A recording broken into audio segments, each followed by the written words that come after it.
listening to WQEE 99.1 FM, The Key in Noonan, Georgia, home of Braves Country, with Mac Magee and the Armchair Quarterbacks, weekdays, 3 p.m. Eastern to 5 p.m. Eastern, right here on The Key and YouTube.com at Braves Country. Braves Country today. We're talking Southern sports. We go live 3 to 5 weekdays right here on WQEE. Braves Country today. Southern sports talk with the voice of Braves Country baseball, Mac Magee. Joined every day from sports analysts from all over Braves Country, talking college football, the NFL, Major League Baseball, and what's trending in the world of sports. Braves Country today. We go live 3 to 5 weekdays right here on WQEE. Hey, Braves fans, I'm Mac Magee with Braves Country. We'll be right here on The Key all year long, giving you Braves Country baseball, pitch by pitch, inning by inning of your Atlanta Braves. Make sure to catch Braves Country right here on The Key. We go live 3 to 5, and we'll keep you up to date on the upcoming schedule for Braves Country.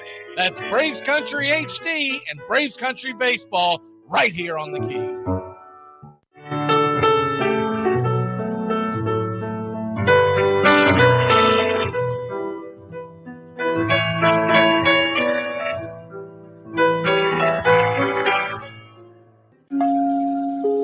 Lineup for yesterday by Ogden Ash. A is for Alex, the great Alexander. More goose eggs he pitched than a popular gander. B is for Bresnahan, back of the plate. The Cubs were his love and McGraw his hate. C is for Cobb, who grew spikes, not corn, and made all the basemen wish they weren't born. D is for Dean, the grammatical diz. When they asked who's the tops, said correctly I is. E is for Evers, his jaw in advance, never afraid to tinker with chance. F is for Fordham, and Frankie and Fish. I wish he were back with the Giants, I wish. G is for Gehrig, the pride of the stadium, his record pure gold, his courage pure radium. H is for Hornsby. When pitching to Raj, the pitcher would pitch, then the pitcher would dodge.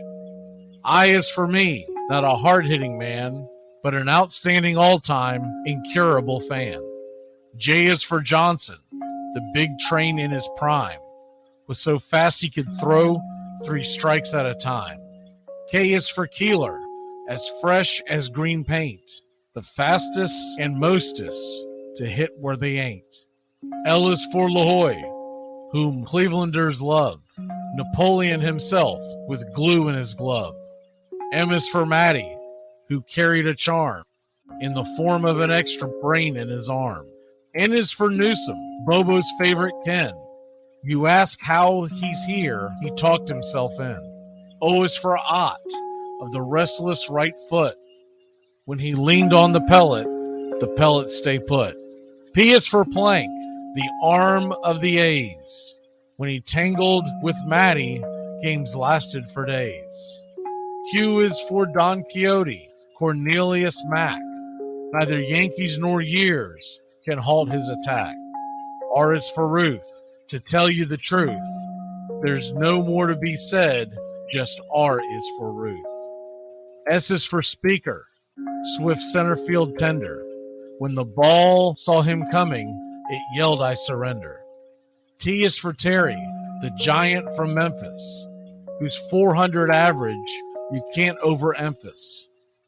U would be Ubel if Carl wore a Cockney, but we say Hubble in baseball like football in Rockney. V is for Vance, the Dodgers' very own Dazzy.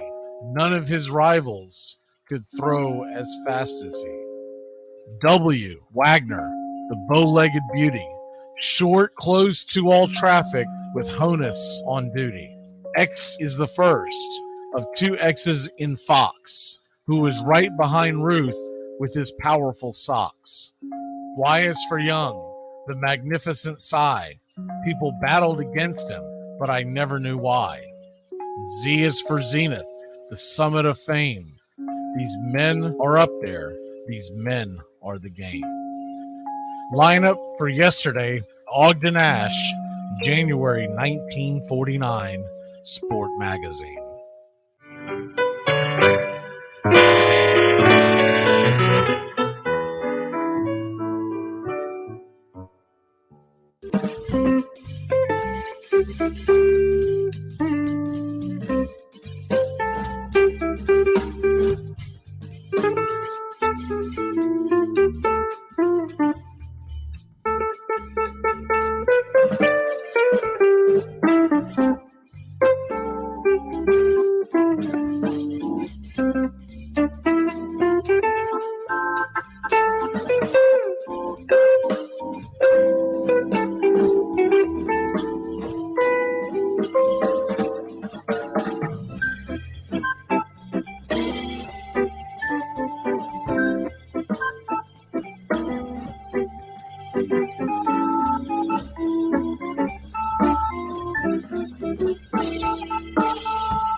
Hey, Braves Country! Braves Country HD is bringing you Braves Country Baseball all year long. Hi, I'm Mac Magee. We'll be bringing you play-by-play, pitch-by-pitch, inning-by-inning of your Atlanta Braves. Braves Country comes to you every Tuesday night and Friday night, and 2 bonus games every week. Please like and subscribe to youtube.com/@BravesCountry.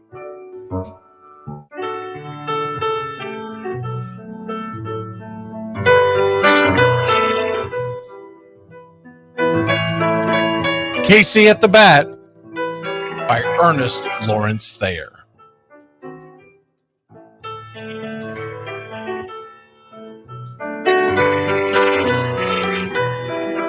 The outlook wasn't brilliant for the Mudville Nine that day. The score stood 4-2, but with 1 inning more to play.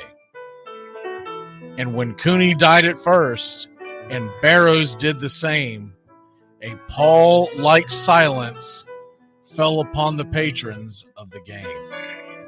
A straggling few got up to go in deep despair. The rest clung to the hope which springs eternal in the human breast. They thought If only Casey could but get a whack at that, we'd put up even money now with Casey at the bat. But Flynn preceded Casey, as did Jimmy Blake, and the former was a hoodoo while the latter was a cake. So upon that stricken multitude, grim, melancholy sat, for there seemed but little chance of Casey getting to the bat. But Flynn let drive a single, to the wonderment of all, and Blake, the much despised, tore the cover off the ball. And when the dust had lifted and men saw what had occurred, there was Jimmy safe at second and Flynn a hugging third. Then from 5,000 throats and more rose a lusty yell. It rumbled through the valley, it rattled in the dell. It pounded on the mountain and recoiled upon the flat, for Casey, mighty Casey, was advancing to the bat. There was ease in Casey's manner as he stepped into his place. There was pride in Casey's bearing, and a smile lit Casey's face. And when responding to the cheers, he lightly doffed his hat.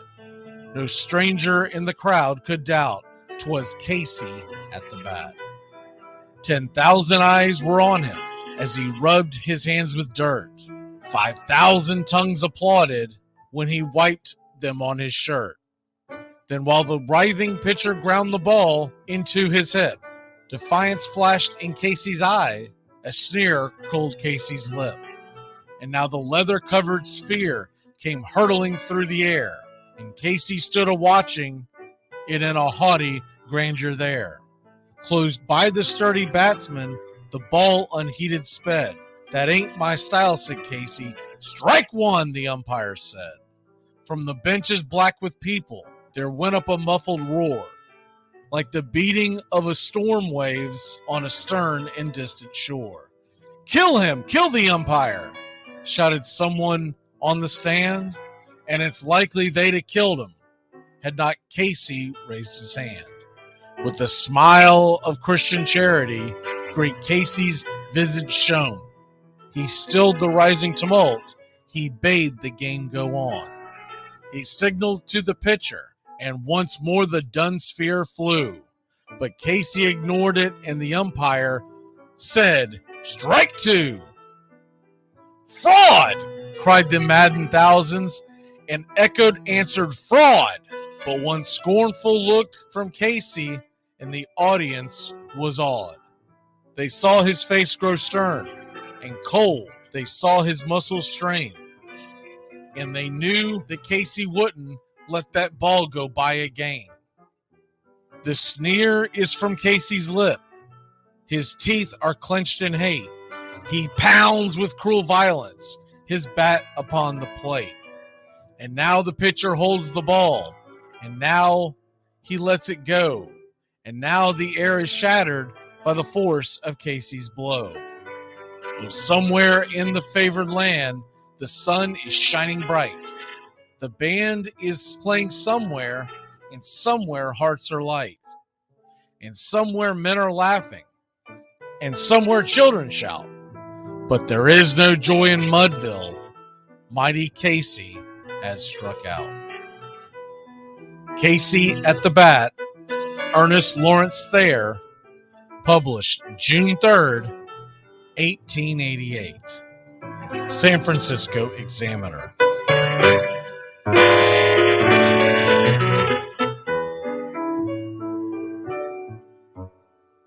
Braves Country today. We're talking Southern sports.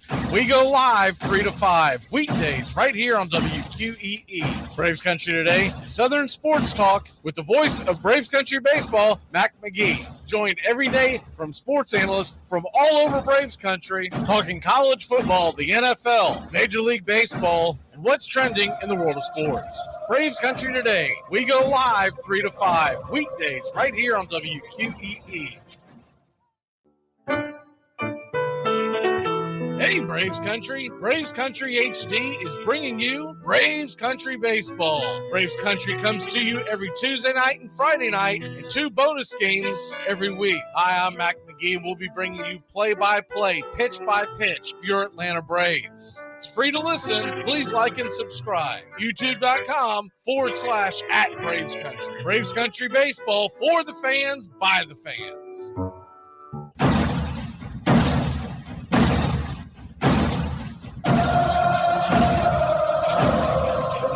Had a chance to take the lead here. The first pitch on the way to Arcia, swung on, rifled up the middle, and it is going to be off the glove of C.J. Abrams. Here comes Eddie Rosario. The Braves lead it 3-2. A sloppy game, but we got a 1-run lead here in the bottom of the 8th. Holy cow. Some things are just meant to be. You're in Braves Country.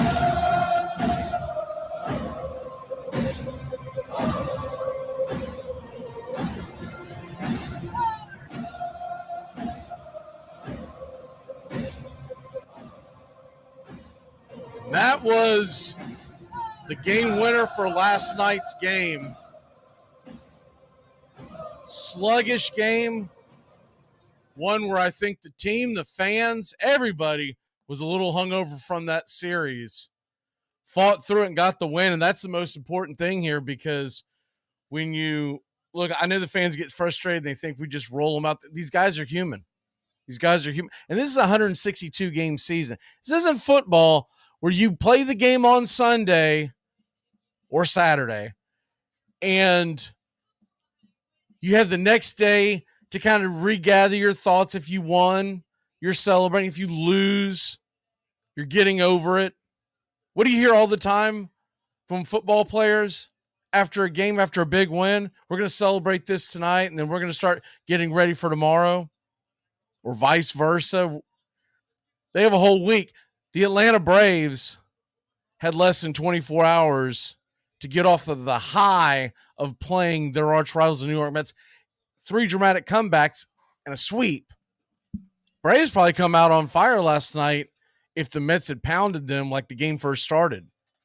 Remember, the Braves were in a huge hole against the Mets. Had the Mets just held on, Braves started pulling their big dogs out, their bats probably come out on fire last night. But it's a human element of the game that a lot of fans overlook. Because, let's be honest, most folks haven't played baseball. Most folks haven't played baseball on a daily basis. They don't know what it's like. If you did play baseball, a lot of us played when we were much younger, when you damn sure didn't do a 162-game schedule. Whether you were in Little League, whether you were in high school, even college, you realize the college guys only play about 50 to 60 games a year. So the emotions are so much different in Major League Baseball because you got to grind through it. And they grinded through that W. Unbelievable win. Just really proud of that team to keep fighting. It just shows you of the winner's mentality they have to never give up. It's there. It is absolutely there.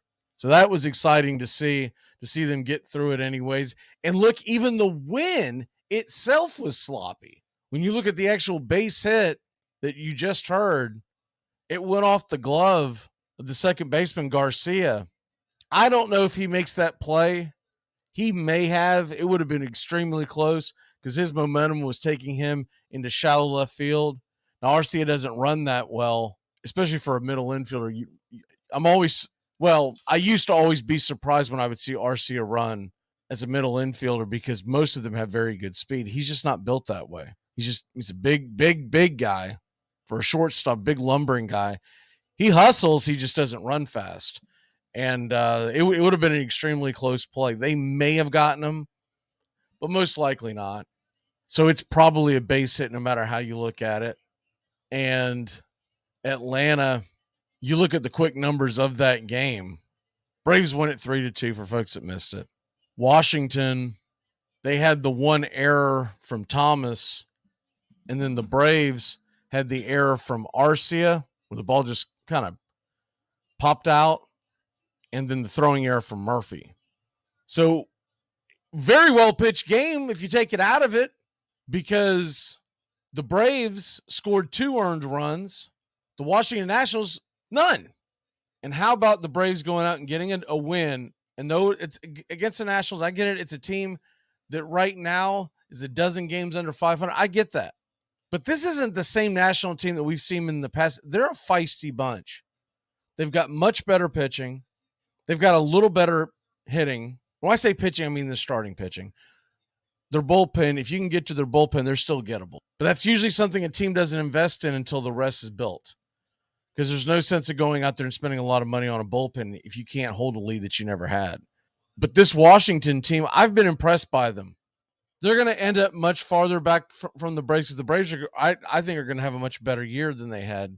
Well, not much better. They did end up winning 101 games, but I'm talking about in the whole 9 yards. Remember, this time last year, we were 3, 4, 5 games out of 500.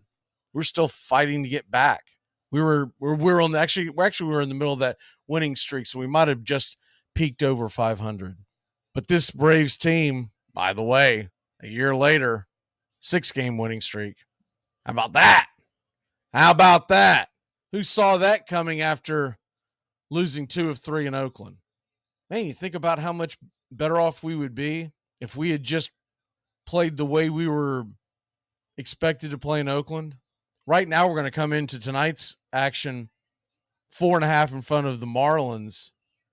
I mean, we'd at least be 5.5, if not 6.5, because we probably, on paper, should have swept Oakland, at least win 2 of 3. Think of a couple of other series. If you just would have fought your way through, the Toronto series where we got swept and whatnot, the list goes on and on. But this Braves team has played well. And last night we really didn't play that well, but it was well enough to get the W. In a home crowd that rooted us on. You got the rookie, and then you got the big hit by Orlando Arcia. Let's hear from Orlando Arcia real quick. A couple of his reactions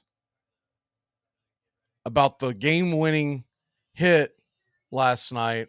Here we go. I honestly just focus on making good contact and driving in the run any way possible, and just putting the ball in play, and whatever happens, happens. And then they went on to ask him, obviously this is interpreter speaking, but it's Orlando's thoughts. They went on to ask him about AJ Smith-Shawver, the SSAJ, if he was impressed by his first outing. And this is what Arcia, and remember, Arcia is standing right behind him, so he's getting basically the best view in the house. This is Orlando's thoughts on Smith's debut. Tremendous work. Ever since his first appearance in Arizona, he did tremendous work out there too, and hopefully he can keep it going the way he pushed out there tonight. How can you not be impressed by what the kid did? Today's game, I think we get overly critical if there's not a lot of strikeouts, if there's not a high velocity. He'll get into his groove. You saw it from pitch to pitch. It wasn't on a consistent basis. But I heard a reporter mentioning his velocity. He hit 96 a few times. But I think he was more concerned with some of it's going to be nerves. Some of it's not having your release point just right. You're going to see Shawver. You're going to see the Shawver that we all saw down in the minors beginning of the year. The difference between the big strikeout numbers and what's going on in the majors, much better hitters. But once he gets his velocity down, that just comes through the follow through, all the mechanics, and that comes from more experience out there on the big league mound. A million things going through that young man's mind. Parents are out there. I mean, just everything. But he impressed me, and it was a perfect spot to start him because they're going up against the Nationals. You wouldn't want him going up against the New York Mets or Arizona for that matter. And so now the next time he pitches, I think this is another key element, should be Wednesday in Detroit. Another offense that's a little anemic at this point. They have their days, but all in all, and the other key thing about the Detroit Tigers, and this goes into the analytics, and I'm sure it had something to do with it. The Detroit Tigers hit left-handed pitching much better than right-handed pitching. And you notice today, we got a lefty on the mound that won't be due to pitch until we get out of Detroit. Whether that had something to do with why one started on Friday and one on Saturday? I'd say it probably did, but they're never going to show their hand.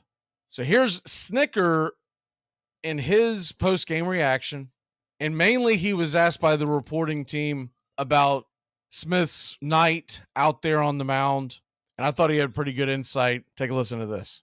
Handled himself really well. It's kind of, we had a few times where it seemed like he'd get locked in right there, then kind of get out of whack. But you know what? He went in the sixth inning. That was huge for us today after yesterday and also. But I thought he handled himself really well. He does a good job of kind of keeping things together and your offense gets him off the hook there. He was in line for a loss, even though he had 2 runs. Yeah, I know. Well, I said, the first 4 or 5 guys popped the ball up. The first 2 fell.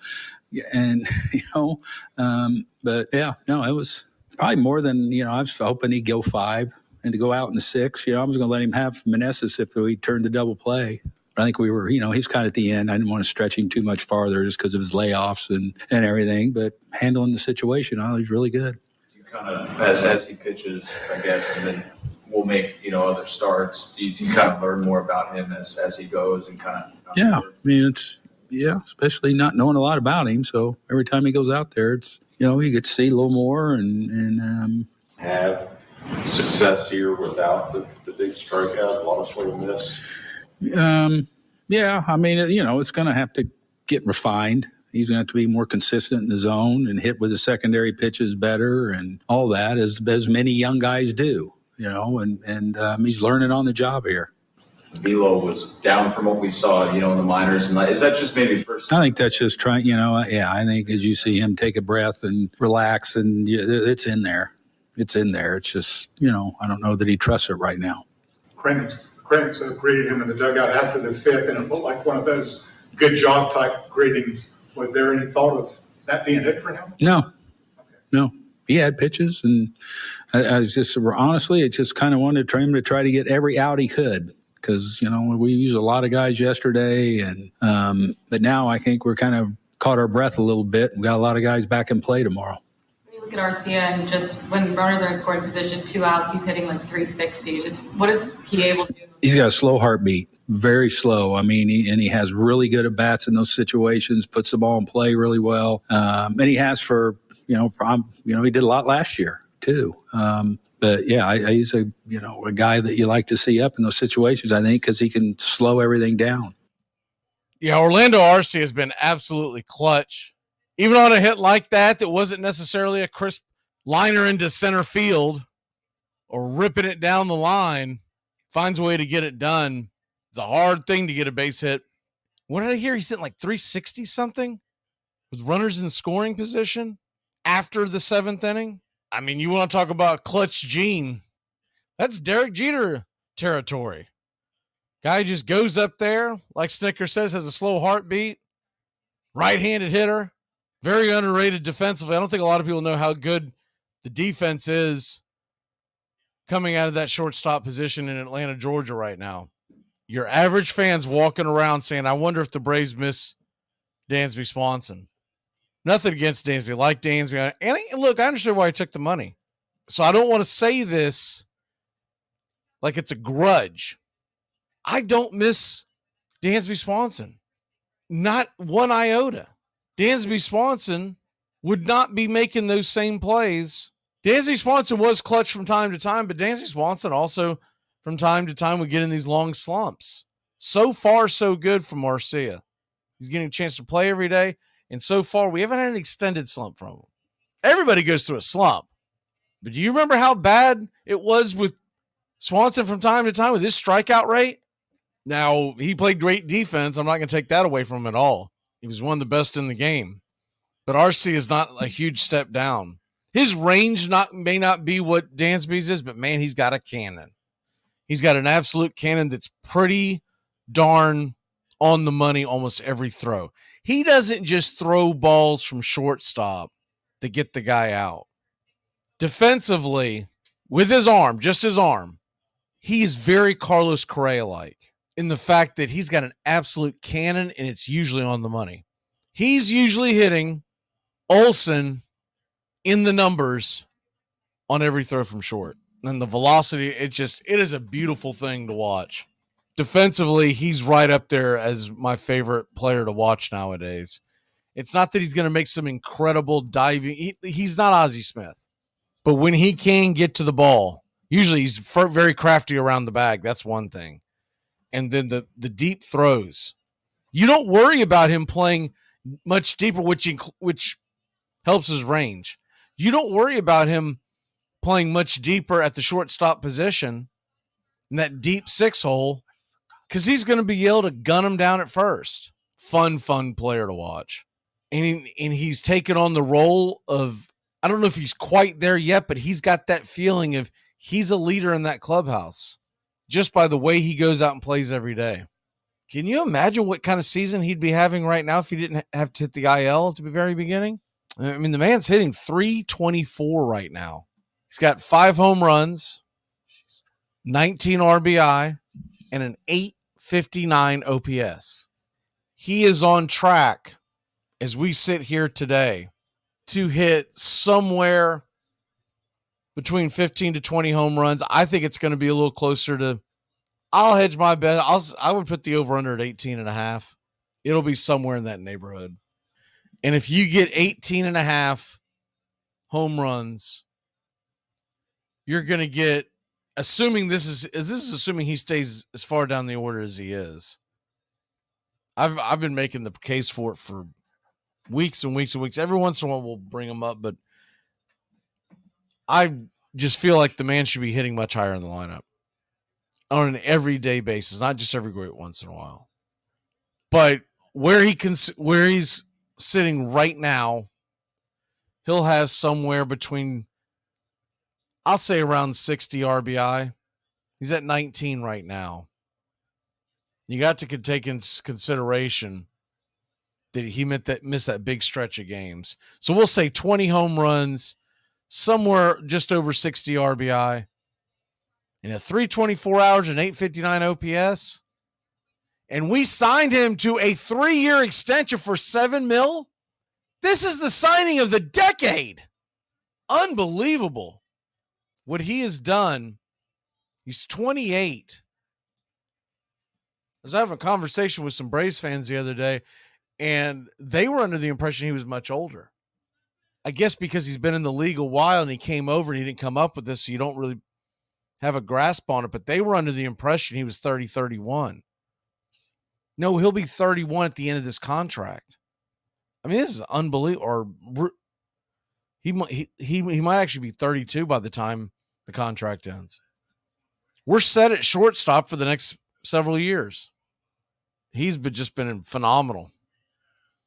And if he gets into his early 30s and his production starts to fall off a little bit, he would be an outstanding platoon guy off the bench. We've already seen that. If you are able to develop Grissom and develop Shoemake, I think it's much more likely Grissom ends up a part of a big trade in the offseason. There's a very good chance, unless he's willing to take less money, and there's no signs that he's going to do that. And after the scare he's had this year, why would you? If you're Max Fried, you're going to want to take whoever signs you to the bank at the end of the 2024 season. So he's going to want 30 plus million. The Braves just aren't going to do that. It's not their MO. And I could see a scenario where you trade Max Fried and couple it with a guy like, maybe not necessarily him, but a guy like Grissom, where you give a team an outstanding starting pitcher, a heck of a prospect, and you bring back a good young starting pitcher with more control, and maybe there's some other pieces there. And if you do that, whoever this is, and I don't have anyone specifically in mind, we might do that one day on the Braves Country Today and kind of bat that around. But there's on 5 or 6 pitchers that I can think of that would make a lot of sense in this scenario. Because you'd have to be sending him to a contender. But there's some contenders out there where this would actually play. Well, you get him back in, and guess what happens? You do something like with Olsen. or Murphy, you make the trade. The moment they get there, you say, let's talk about an extension. You get that guy under control for around 22, 23, which has pretty much been the Braves' MO here recently. And how about that? Anthopoulos is not going to get outmaneuvered. But let's get into today's game. We can do all that wows and who's and what's and ifs on another day, where Atlanta is going to go into this game. Nice little winning streak of 6 games. They're going to come into this game 4.5 in front of Miami, 8 in front of Philly, 9.5 in front of the New York Mets, and 13.5 in front of Washington. And we've got Jared Schuster on the mound. He's dropping his ERA every single start, looking much better. Going up against a tough customer, Mackenzie Gore. He's a strikeout guy. We know we strike out, but he's a lefty. We tend to hit lefties. Now, he's got 80 strikeouts in 64 innings. So don't be surprised if Mackenzie Gore, with his 3.66 ERA, goes out there and spends about 5-6 innings, gets himself about 8 or 9 strikeouts, and holds us to 2 or 3 runs. But then you're going to get in to the Nationals bullpen. And I do think there's a chance that we strike out a bunch against Gore and still get runs. Just because we absolutely clobber left-handed pitching. But it's lefty versus lefty. Should be a fun one. I've been looking forward to this one ever since it was announced, because I really like Gore. And I'm excited to see what he's like on an entire game. I have not watched him pitch an entire game. I've watched him bits and pieces over the last couple of years. I'm excited to see what he's got, but I followed his career, and mainly this year, quite a bit, because he's been good. For those of y'all that go out there and hit the books, Gore's been a good bet this year. If you get Washington, you get plus money, you take them on the run line or whatever, the under a lot of times, he's been a pretty good bet. So the Braves are going to send out there today. Lineup's going to look a little different, and rightfully so. You got to get some guys some work. You've got Acuna and Olsen. We'll do all the numbers here in a second before first pitch. We got all the Acuna, Olsen, Riley. Doesn't change. What has changed is Murphy's out of the line because it's a day after a night, which has been pretty much, you can pretty much guarantee that tomorrow Murphy will be back in the lineup. Ozzie Albies is hitting cleanup from the right side. And then you've got Darnode right after him, and then Ozuna. And then we're going to get up just a little higher in the lineup. I still would like to see him a tad higher, but I'll take it for now. President of the Orlando Arcia fan club right here. 324 average. Arcia is going to be sitting at the number 7 hole. And then we're going to get to see Kevin Pillar finally. It's been a while. Kevin Pillar, he's only had 85 at bats, but he's got 6 home runs in those 85 at bats. He's got 14 RBI, 2 stolen bases, and a 259 average. Michael Harris, he's creeping towards that Mendoza line. He's still below it, but he's creeping up towards it. This is going to be a tough one, a tough matchup. I kind of would have liked to have seen him get the day off. Not that I don't believe in Harris. I've already stood on that soapbox many times. Harris is going to be phenomenal. He's going to be a perennial all-star before it's all said and done. But in a day game, after a night game, and he's going to face a really, really tough left-hander in Mackenzie Gore. I would have liked to have seen him at least take the first couple of at-bats off, and then when they make the pitching change, go ahead and roll him back out there. Not a true platoon, per se, But when you have a tough matchup like this, I would have liked to have seen Harris get the day off. At some point, aren't they going to have to give Acuna the day off? You can't keep rolling him out there with all these non-days off. I mean, I know he wants to go out there and play, but you'd think at some point you at least put Acuna at the DH position. This might have been a perfect time to go out there and throw Pilar in right. Acuna, let him take the day off. Maybe have him go out there and be the DH, and you roll the dice for a few innings. And you put Ozuna out there and left just so he doesn't get completely rusty. And then when you get the bullpen coming in, they try to go to the right-hander, be a great time to put Sam Hilliard out there. I would just like to see some of these guys get a day off every once in a while. It would be nice because you just worry about the wear and tear every day. We're not going to have a day off for a while here, so that's another thing going to my thinking. Even when don't necessarily want to take Acuna out of the lineup, but maybe you take him out of the field for a day, let him get a breather. Washington, by the way, lineup looks pretty close to yesterday. They are going to put Garrett in left field. I'm sure that's got to do with the fact that there's a lefty on the hill. Call's actually coming up in the order. Chavis is at first. We saw this the first time where they like to put Chavis at first versus lefties. Smith normally gets it against righties. And Vargas is going to be in there playing short. Adams is going to be behind the plate. So they're Washington at this stage, they're pretty heavily platooned. You get one lineup versus the lefty and one lineup versus the righty. And that's pretty much it. They Atlanta, by the way, is minus 190 on the money line, and the over-under today was 10. And so here's hoping Braves go out there and extend that winning streak, get it to 7 games. Wouldn't that be something? 7 games on a winning streak. And let's hope the other. Tell you what, the Dodgers are putting out Hill versus Nola. We got a chance to maybe put some distance between us and Philly today. Mets. I mean, I just think the Mets are going to continue to Met. Senga's on the mound. He's been a disaster. And he's going up against Oviedo, who's been really good at home. And then, of course, you got the Marlins. They are in Chicago. It's an earlier game. But I don't know if y'all caught that game last night, but that was one of my best bets on yesterday's show. And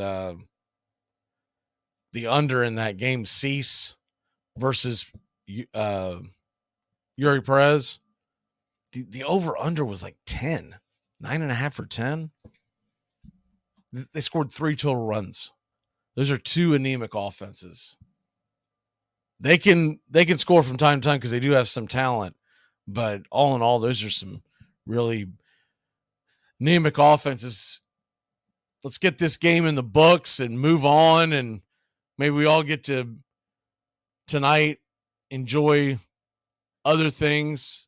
Maybe you'll watch some baseball, maybe you won't. I will. I'm going to watch some college baseball, and I'm probably going to I think one of the things I'm going to do tonight, I didn't get a chance to listen to Chipper and all of them the other night because I was doing the game. So I think I'm actually going to rewatch the Thursday night game. And I'm kind of looking forward to that, and then I'll have other things on. I'm not too interested in the hockey.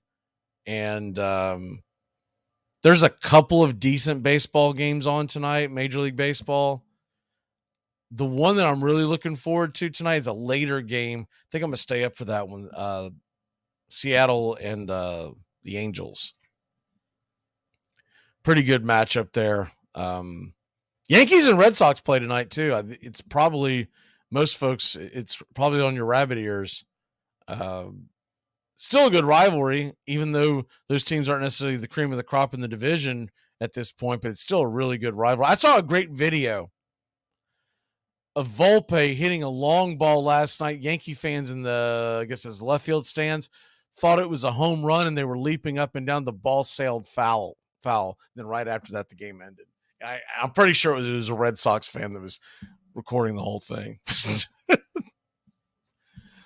You got to love that rivalry. Still the best rivalry in sports, I think. When those two teams are good, it is by far the best rivalry in sports. It gets overshadowed when the two teams are not at the top of the division, but they don't stay down for long. Second best rivalry. You know what? Maybe we'll have that debate during the show. If y'all think about what the best rivalry in sports is. I'll give you a top 5, but I'm going to go ahead and say right now it's Yankees Red Sox, just because how long that rivalry's been going on. I mean, forget about it. All right, let's take a quick break. When we come back, we're going to have game 2. Let's go get that series win. Braves, Nats, lineups, and the anthem are next here on Braves Country Baseball. Get your game face on, Braves Country.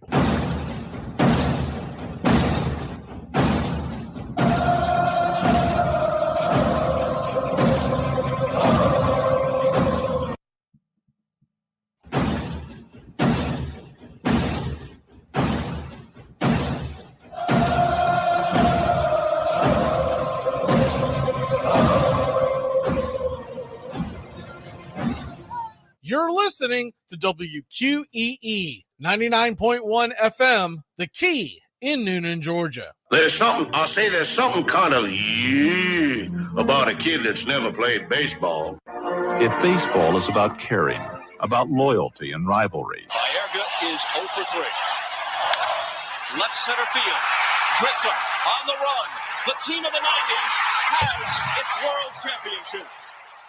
There's a very peaceful thing. It was created and played in pastures and meadows. There's grass, there's outdoors, there's everything that people thought was American and feel about America. You get in a ballpark, and it's the wonder of walking through that dark tunnel and seeing a huge open space where men play the little boy's game.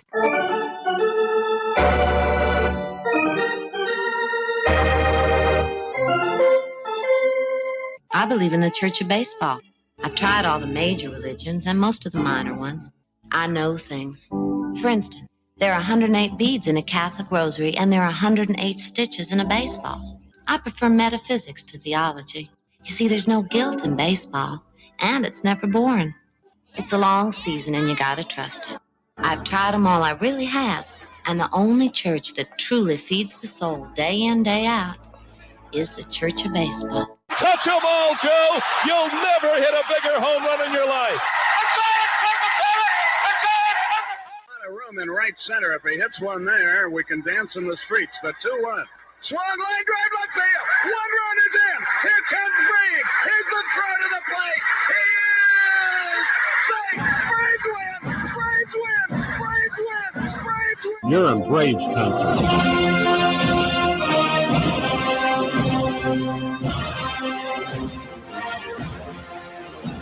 We're down to 1 strike here. Gurriel, the last hope for the Houston Astros. Here's the 0-2 pitch. Swung on, bounced over to Dansby. Dansby fires it over to first. And here comes the dog pile. Fire the cannons in the battery. Do the chop all throughout Braves country. Pop that top. Your Atlanta Braves have won it all.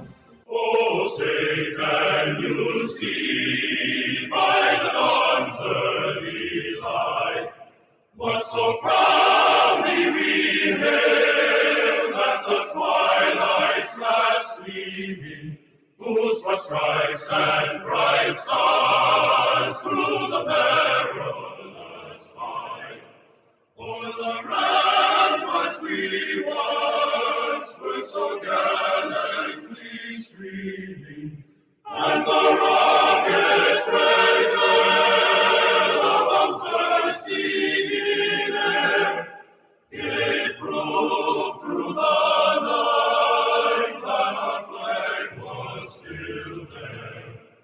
Oh, say does that star-spangled banner yet wave o'er the land of the free?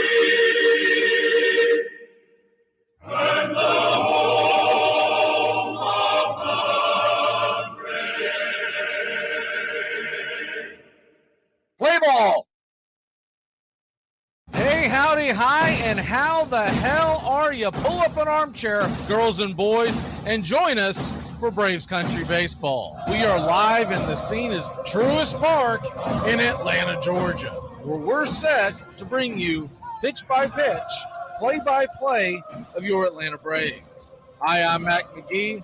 Here are your starting lineups for today's action. Leading off for the visiting Washington Nationals, Lane Thomas in right field, batting .280, 9 home runs, 28 RBI, 6 stolen bases. Luis Garcia is at second base, 5 home runs, 27 RBI, 3 stolen bases, and a .275 average. Joey Meneses is the designated hitter, 2 home runs, 31 RBI, a .305 clip.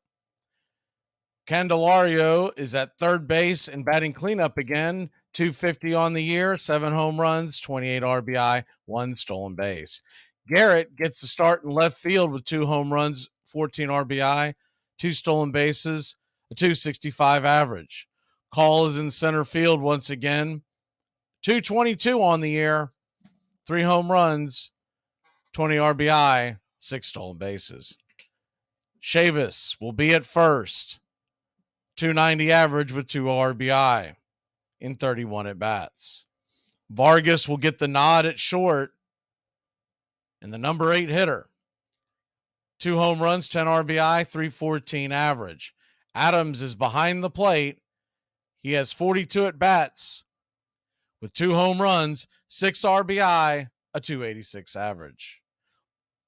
On the mound for the visiting Washington National, Mackenzie Gore, 3-4 with a .366 ERA, a .142 whip, 64 innings pitched, 80 strikeouts, 63 hits allowed, 28 walks, 9 home runs.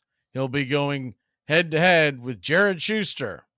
He's 2-2 on the year, ERA down to .499 with a .134 whip, 30 innings pitched, 22 hits allowed, 21 strikeouts, 19 walks and 2 home runs. Leading off for your hometown Atlanta Braves, Ronald Acuna Jr. in right field, 12 home runs, 34 RBI, 28 stolen bases, and a .327 average. Matt Olson, batting second, playing first, batting .231 on the year with 17 homers, 43 RBI, and a stolen base. Austin Riley, batting third, playing third. He's got a stolen base now, a .278 average, 11 home runs and 32 RBI. Ozzie Albies is your cleanup hitter from the right side against the southpaw. 14 home runs, 42 RBI, 2 stolen bases, a .257 average. Travis d'Arnaud will get the nod behind the plate. Day game after a night game, 2 home runs, 10 RBI, a .303 average. Marcell Ozuna, your designated hitter, average at .235 with 12 home runs, 27 RBI. And Orlando Arcia has moved up to the number 7 slot today. 5 home runs, 19 RBI, including the game-winning one last night, a .324 average. Kevin Pillar gets his start in left field against the lefty. 6 homers, 14 RBI, 2 stolen bases, batting .259. And Michael Harris II is up to .193 on the year. He'll be patrolling center field with 3 home runs, 11 RBI, and 5 stolen bases. Temperature is expected to be in the low 80s at first pitch, creeping into the high 70s by the end of the game. The Braves are a -190 on the money line, over under 9.5 at Truist Park, which holds 41,149. Your home plate umpire is Stu Sherwater. First base umpire, Malachi Moore. At second, it'll be Andy Fletcher. And down the third base line, Alex McKay. It's about that time. Grab you a cold one. Find you an armchair. It's Braves Nationals. Time to swat some gnats away. Get the series win here in Braves country.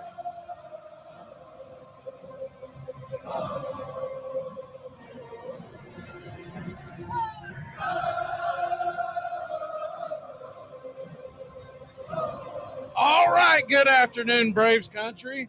Mac Magee bringing you the action. Jared Schuster's getting his final warm-up tosses. The Braves are in their City Connect jerseys, white tops, white bottoms, the A on the front, letters and numerals in a darker light blue is the best way I could describe that, outlined in red. The names are in red on the back. Got a sunny day, a little bit of clouds, but pretty much a sunny day here in Atlanta, Georgia. The Nationals are in their road grays.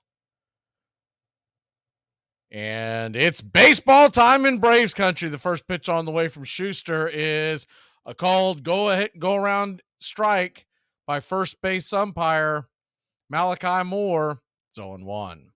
Lane Thomas 280, 786 OPS, the 0-1 pitch. Right there for a strike on the outer edge.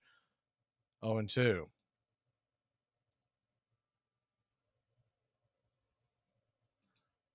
The wind up, the pitch, the 0-2 in the dirt, taken by Thomas all the way. It's now 1-2. So he's gone slider, both of them on the outer edge, and changeup, staying away from the right-hander. The 0-2 pitch on the 1-2 pitch on the way, and just below the knees, 2-2. Schuster works pretty quickly. You'll notice that as we go along here. The 2-2 pitch, swing and rifled foul and out of play. We'll do it again. It's 2-2.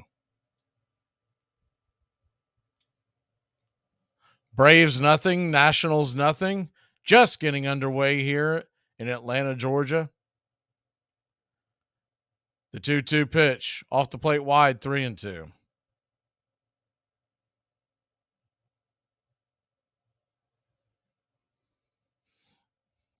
The full count offering. Swing and bangs it foul down the third base line. 3-2.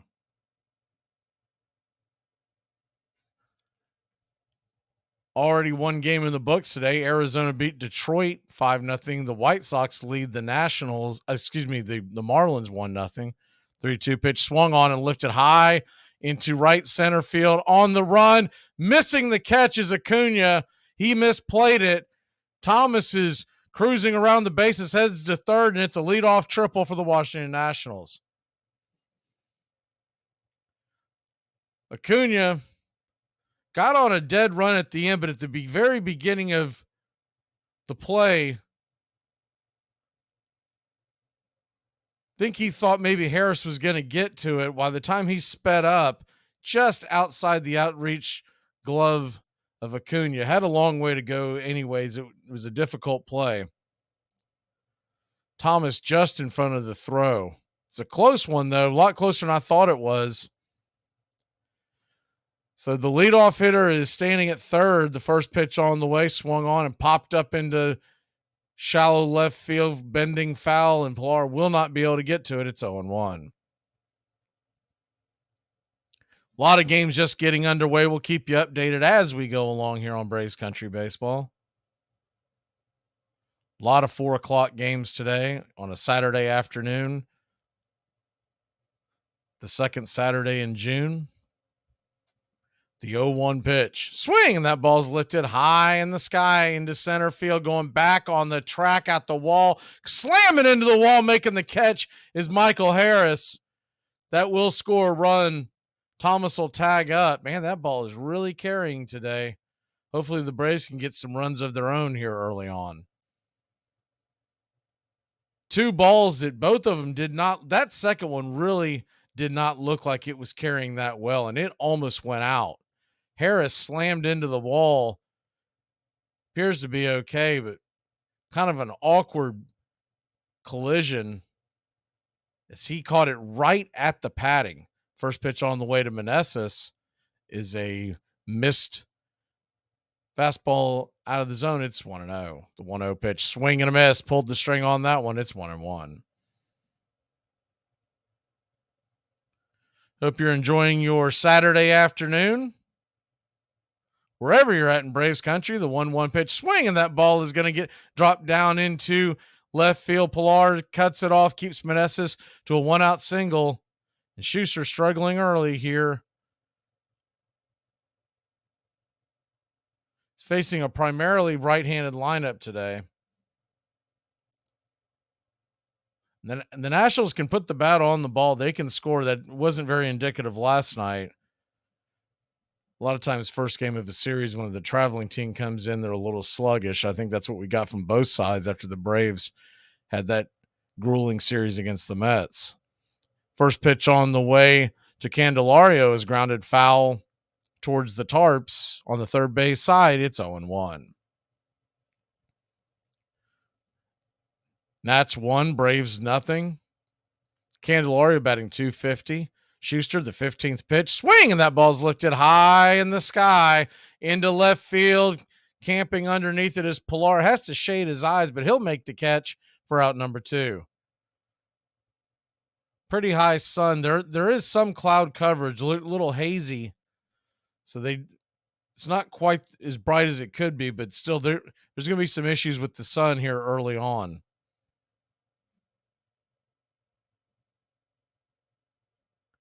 So 1 on and 2 away, 1 across the board. That'll bring the right-handed stick to the plate, and Garrett pops that one high up in the air. That's going to be an easy out. Pilar catches it. So a rough start, but Schuster got his footing underneath him. Let's get him some runs, Braves country. We head to the bottom of the first inning. Make sure when your shift is over, you go home alive. Look at that! The Hendersons are getting a new fence. Ah, who cares? They're swingers. I want a new fence. Need a home loan fast? At the American Bank of Los Santos, we'll help you get the debt you need to make life easier. We'll show you how to look richer and be poorer. You need to impress people fast. Not in 20 years. It's only a risk if you get into money troubles or the economy changes. Call American Bank of Los Santos. Now that the kids have moved out and have drug problems of their own, maybe it's time to install a luxury marble wet bar. American Bank of Los Santos. Why worry about tomorrow if you look inadequate today?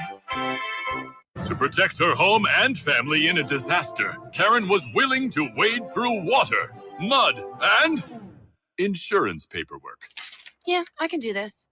You go, Karen! By simply understanding and updating what her insurance covers and doesn't cover now, she'll be better prepared no matter when disaster strikes. Learn other simple ways to protect your home and family before a natural disaster at ready.gov. That's ready.gov. A message from FEMA and the Ad Council. Lose some weight. Oh, come on, quickly. Will you don't give me that. Look at me.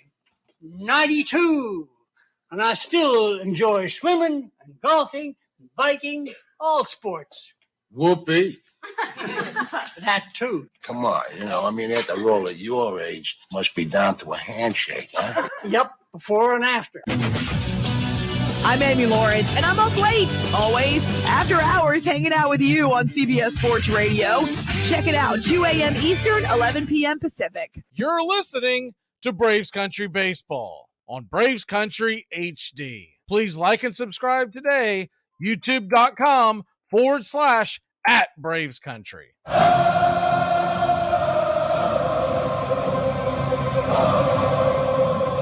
Welcome back to Braves Country Baseball. Mackenzie Gore steps up onto the mound, and he lets the first pitch fly, and that ball is rifled down the left field line into the corner and over the wall. It's going to be a leadoff double for Ronald Acuna Jr. Let's get this party started, Braves Country. Let's go. We had to crawl through that game last night. That was a sluggish affair for folks that may have missed it. Acuna absolutely hammered that ball down the line. So Acuna leads off with the double, exit velocity 100 miles an hour, went into the corner there, hopped over the wall. The first pitch on the way to Olsen, lefty-lefty matchup. The southpaw fires a strike right there on the outer edge. It's 0-1. Curveball to start the at-bat. The 0-1 pitch. Down below the knees. 1-1.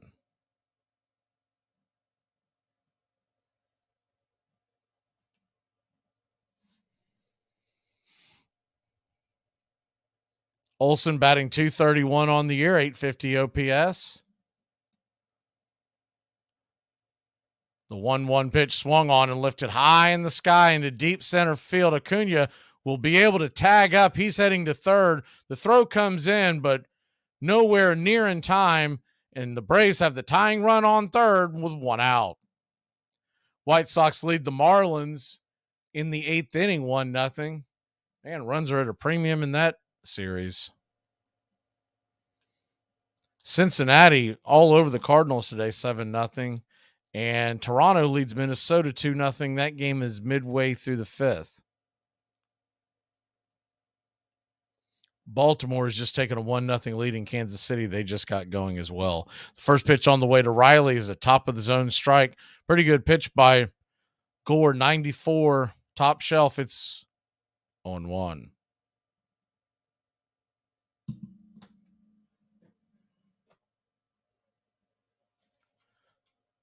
The 0-1 pitch.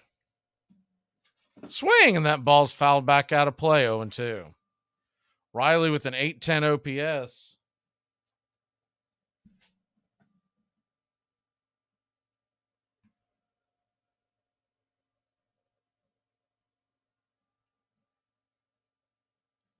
The 0-2 from Gore. Lefty-righty matchup. They set up inside, the wind-up swing, and that ball's sawed off foul over the first base dugout. It's 0-2.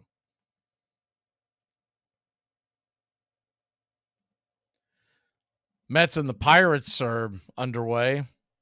No score so far in that one.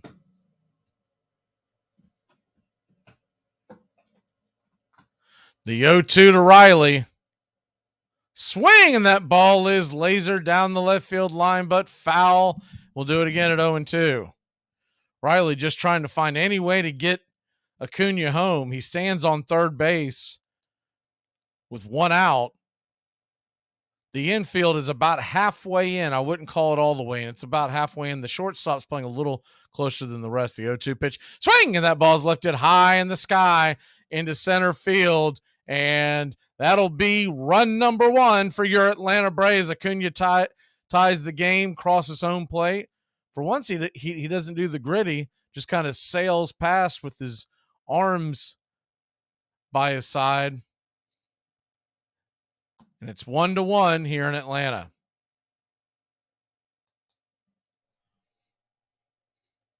Mets today have Kodai Senga on the hill. And the Pirates are going with Oviedo.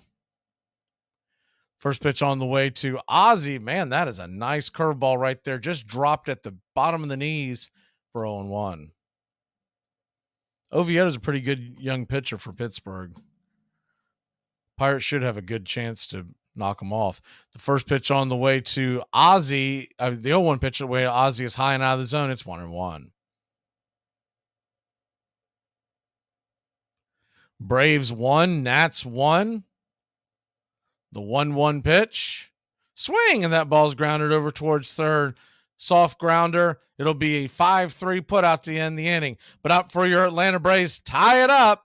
It's 1-1. We head to the second inning. He only has 3 rings. We got a tie. We need to fix it. We need a tiebreaker. I agree. Ties are not acceptable in fantasy football. Fantasy football is about proving that you are better than your friends, not equally as good as your friends, okay? It's not communism. We're not coveting Billy Joel cassette tapes and wearing ill-fitting blue jeans. It all starts with just one thing. When recycling, rinse out jars and cans, and avoid recycling wax paper or paper soiled with food. This will reduce recycling contamination. Find tips and more at onethingus.com. What's your one thing?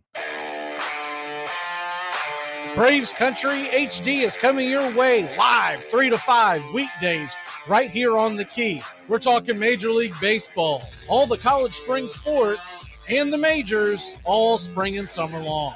So keep up with your Atlanta Braves weekdays live 3 to 5 on Braves Country HD. And make sure to catch our play-by-play Braves Country Baseball all summer long. It's the perfect time to start planning for your healthy, pest-free lawn with True Green, America's #1 lawn care company. True Green's science-based approach and local expertise will help give your lawn the year-round care it needs to be thick and weed-free. Go to truegreen.com/radio. Just call 866-946-5956 or go to truegreen.com/radio today and get a lawn to be proud of. It is a haunted game in which every player is measured against the ghosts of all who have gone before. Most of all, it is about time and timelessness, speed and grace, failure and loss, imperishable hope, and coming home. You're listening to Braves Country Baseball. YouTube.com/@BravesCountry.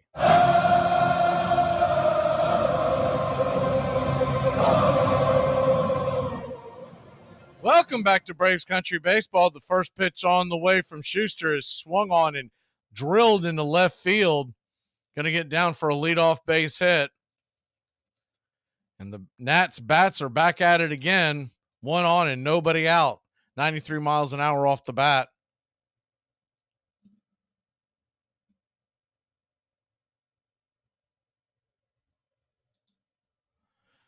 So that'll bring Michael Chavis to the plate. Chavis, former Red Sox, .290 batting average, plays platoon all over the infield.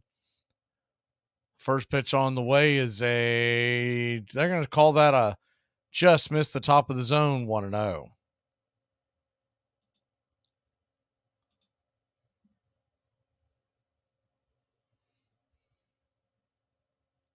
The 1-0. Swing and grounded hard over to third. Riley's got it, flips it to second. Arcia fires it down to first, and it's a 5-4-3 rally killing double play. Good double play by your Atlanta Braves. Riley caught it on the second hop and fired it down to Ozzie. And Ozzie, a good throw, beat Chavis, who runs pretty well, beat him by about, we'll call it half a length. Call it half a length since it is the another race day in America.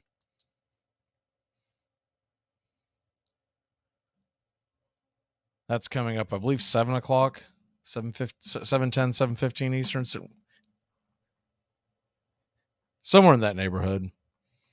They weren't sure if they were going to be able to get that off because of the air quality up there, but they resumed it yesterday, so all systems go.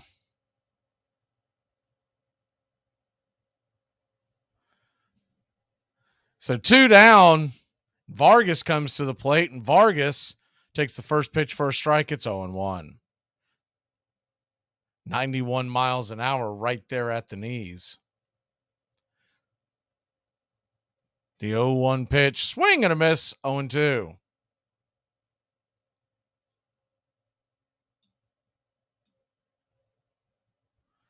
The 0-2 just fouled out of play.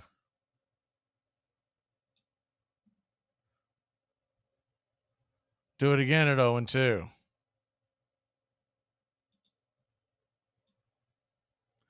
The 0-2 pitch just misses inside, 1-2. Down in just a little bit in. The 1-2 pitch is grounded hard, foul down the third base line.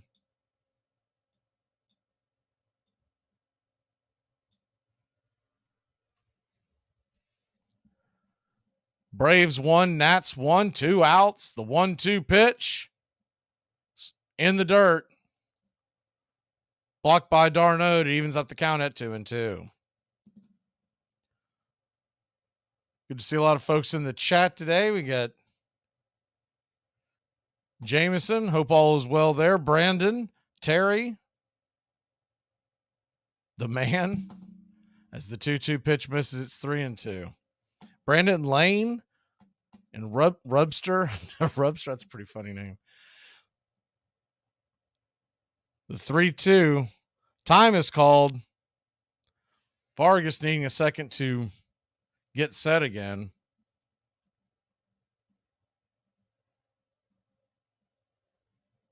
The 3-2 pitch. Swing, and just got a piece of that Rifles it foul towards the camera well on the third base side.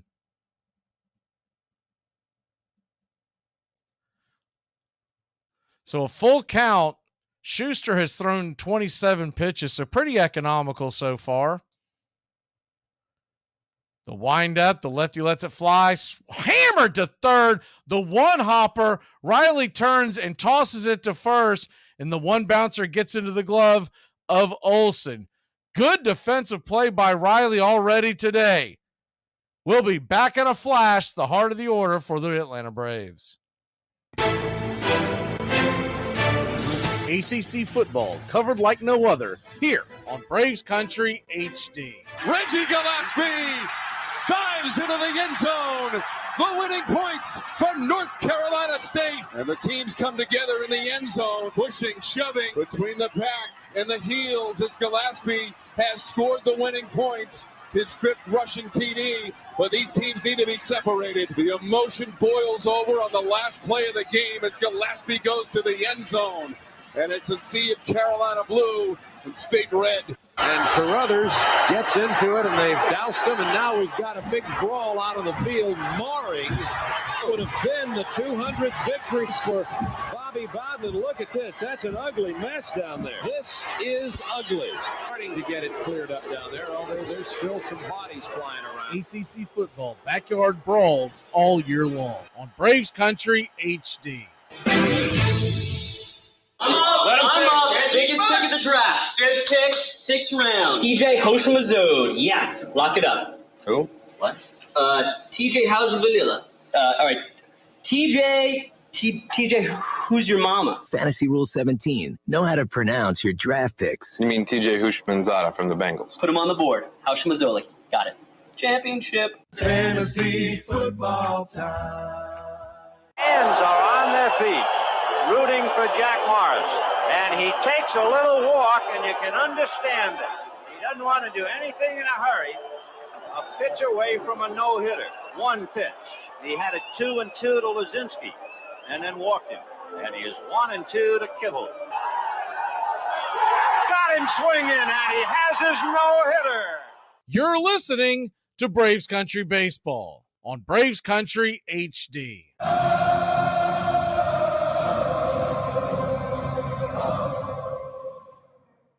Welcome back to Braves Country Baseball. The Atlanta Braves tied up 1-1. Talked about this in the pregame show. I was going to let the game soak in a bit before we brought it back up. I was wondering what your all-time sports rivalries were, because Yankees and Red Sox are playing this weekend. Pitches in the dirt towards the feet of d'Arnaud. He has to dive out of the way. 1-0. One of the younger Yankees, I can't remember who it was, made the comment to the press that Yankees Red Sox isn't it anymore, that it's Yankees Rays, but that just tells you he doesn't know what in the hell he's talking about. The 1-0 pitch to d'Arnaud in the dirt, 2-0. If you're living up there in that New York area, you want to beat the Red Sox. It doesn't matter how good or bad they are that year. From a year-to-year standpoint, sure, you're more concerned about certain people in your division, but it's all about that rivalry, the 2-0 pitch. Down below the knees, 3-0 to d'Arnaud. I have to rank Yankees Red Sox up there at the top, but a lot of them come to mind, not just in baseball. 3-0 pitch, ball 4, and Travis d'Arnaud has worked himself a leadoff walk. Gore's pretty erratic here in the early going of the second inning. Colorado leads San Diego 2-1. You know, the other obvious one to me in Major League Baseball has got to be, you got to put Giants Dodgers up there somewhere. They've been going at it for just well over 100 years themselves, back when New York Brooklyn's rivalry. First pitch on the way to Ozuna is way off the plate. Wide curveball misses. It's 1-0. Yeah, I like that. Yeah, Brandon, what do they call it? The third Saturday in October. The 1-0 pitch clips the zone for a wide strike high in the zone curveball. It's 1-1. You got to put the Iron Bowl in there before you put UT versus Bama, though. Iron Bowl's right up there, the 1-1. Down below the knees, 95 misses, it's 2-1. I've never lived in Alabama, but I've lived all around it, near Alabama and Tennessee and Florida and Georgia and, you name it. And you meet anyone from Alabama, you have to have a side. You've got to pick a side in that one. The 2-1 pitch. Swing, and that ball's blasted high and deep.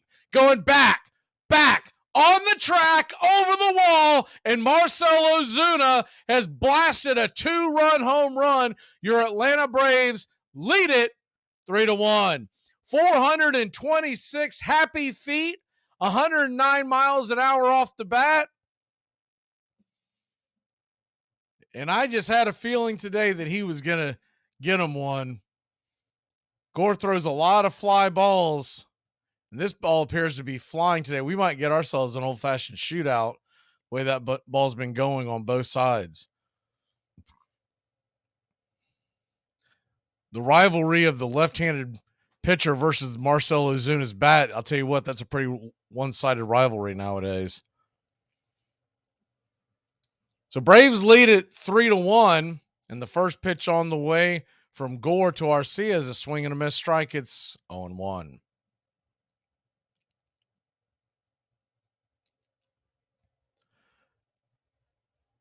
Lando Arcia batting .324. The 0-1 pitch in the dirt, 1-1. I don't even know if I would put any NFL rivalries up there, just because the NFL, I mean, there's a few, I guess, but you got to be in the same division to be a true rivalry in the NFL to me. The 1-1 pitch in the dirt. Did he go around? He did go around 1-2. I know that Cowboys Steelers, like long term, that's a big rivalry back in the day, but they don't play each other very often. And they haven't met in the Super Bowl in so long. There's a couple of generations that wouldn't even get that rivalry. The 1-2 pitch. Swing! And that ball is lifted down the line. Foul. I'd say the NFC East, though, has probably the best rivalries of all the divisions. There's a couple of good rivalries all around the NFL. But that NFC East, it seems like every one of those is in an intense rivalry. The 1-2. High and out of the zone, 2-2. So Arcia's worked it back to an even count. I think out west, the one that always pops into my mind is Kansas City versus the Raiders. The 2-2. High and inside, fastball misses, close shave. Arcia has to bend back, 3-2. And then if you're going to go teams that don't play in the same division, I think my favorite one, and I don't even have a dog in the hunt, is the 3-2 pitches, swing and a miss, strike 3. Took a little bit off of it on the outer edge. Might have reached a little bit, but that was really close to take. One away. I think my favorite one, and like I said, I don't pull for either one of these teams, but Cowboys 49ers over the years have just given us some great games. And because in the same conference, it usually means a lot when they do play. It normally, especially if they're both good, it means something about home field advantage during regular season. First pitch on the way to Pilar is sawed off, foul and out of play. It's 0-1. I know that Ohio State-Michigan football game is a big rivalry, but it just doesn't mean a whole lot to me because I've always lived in the South. The 0-1 pitch in the dirt, 1-1. And I always feel like college football is very geographical. You care about your teams, but you normally only care about, like if you live down here in the Southeast, it's SEC and ACC, and you ask most fans about other teams and they don't know a whole lot. The 1-1 pitch to Pilar swung on, and that ball is hammered into right field off the wall. He's going to try to stretch it in. It is a head-first slide, and Pilar is safe. Vargas wants to challenge it. Second base umpire Andy Fletcher had a pretty good view of it and a great job of spinning around and putting himself in good position. Oh, yeah, he's safe. Now, unless he came off the bag, maybe that's what Vargas is arguing. He beat him there. Did he come off the bag at all? And he didn't. But that is another thing that I think ought to be looked at in the rules. We kind of talked about this last night, talking about the spirit of the rule. If a guy's hand like barely came off the bag or something like that. If you push it off, the umpire's got to have the common sense to be able to put that in the call and say, no. I still go back to the 91 series against the Twins. Was that Gagne that was the first baseman that pushed off Smith off of first base? First pitch to Harris is right there for a strike. It's 0-1. I know I've mentioned this before, but man, Kevin Pillar needs more at bats. The 0-1 pitch off the plate wide, 1-1. Is an absolutely crime against humanity when he doesn't get the start versus a left-handed pitcher. The 1-1 to Harris, now batting 193. Gore spins and flips it over to second, trying to get Pillar's hand in the cookie jar, but Pillar was back in plenty of time.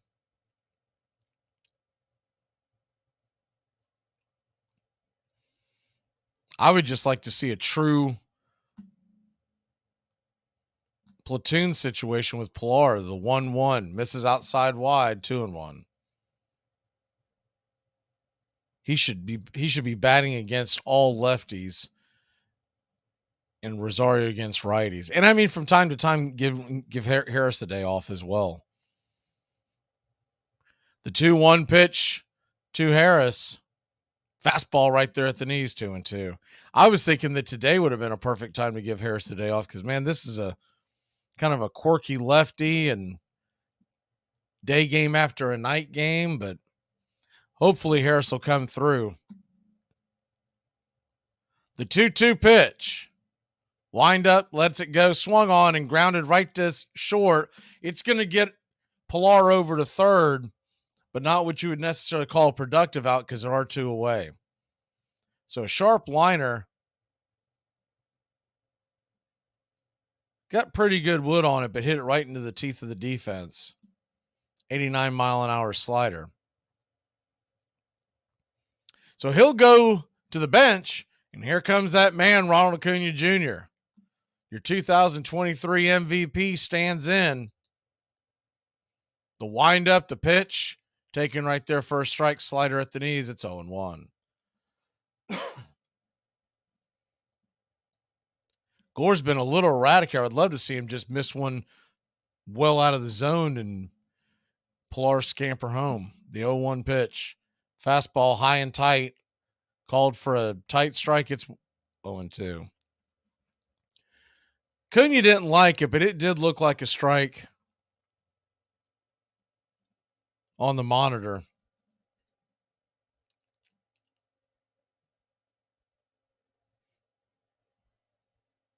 So an 0-2 pitch to Acuna. The windup and lets it fly high and out of the zone. 1-2.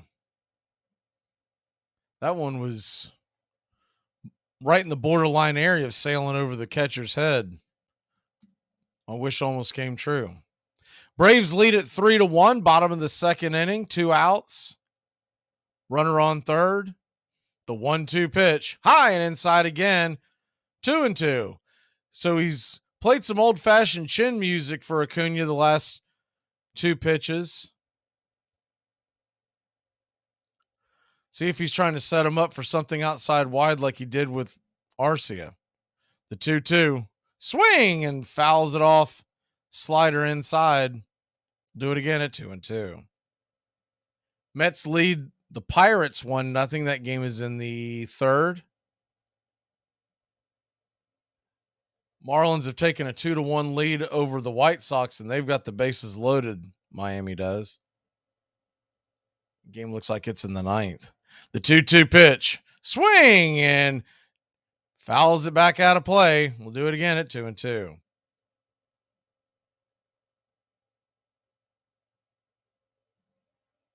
Gunnar Henderson of the Orioles has just hit a home run.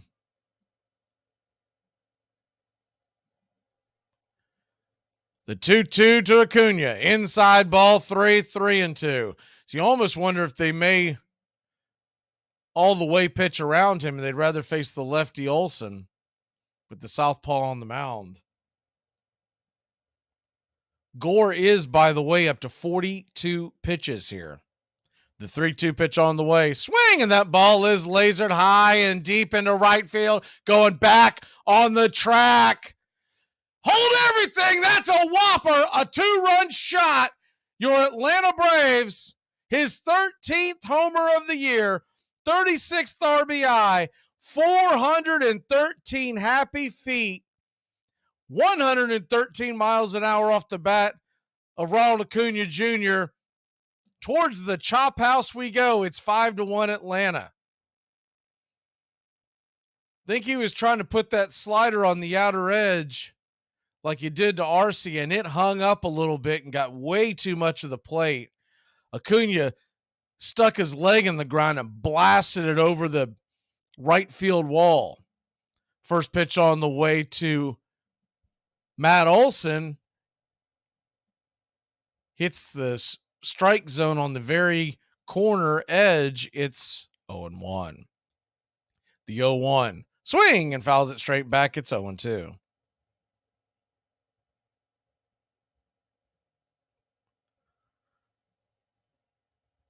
If you're just joining us, the hit parade has started early. The Atlanta Braves lead at 5-1. Ronald Acuna Jr. has just hit a home run.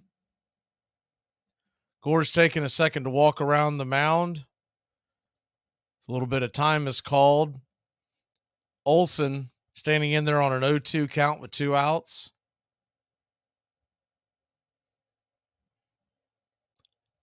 There's been 2 2-run home runs today, one by Ozuna, one by Acuna. The 0-2 pitch. Outside wide. It's 1-2.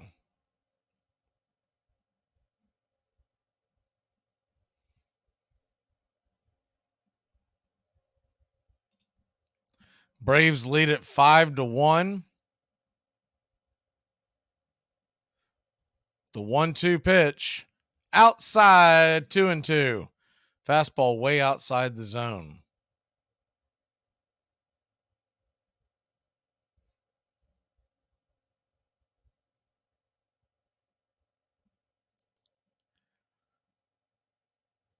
The 2-2.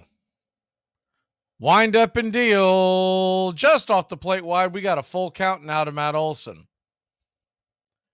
Scoring has come early and often so far. How we got here in a second. The 3-2 pitch swung on and corkscrewed down the left field line, the third base line. It's going to bend just foul of the third base bag. We'll do it again.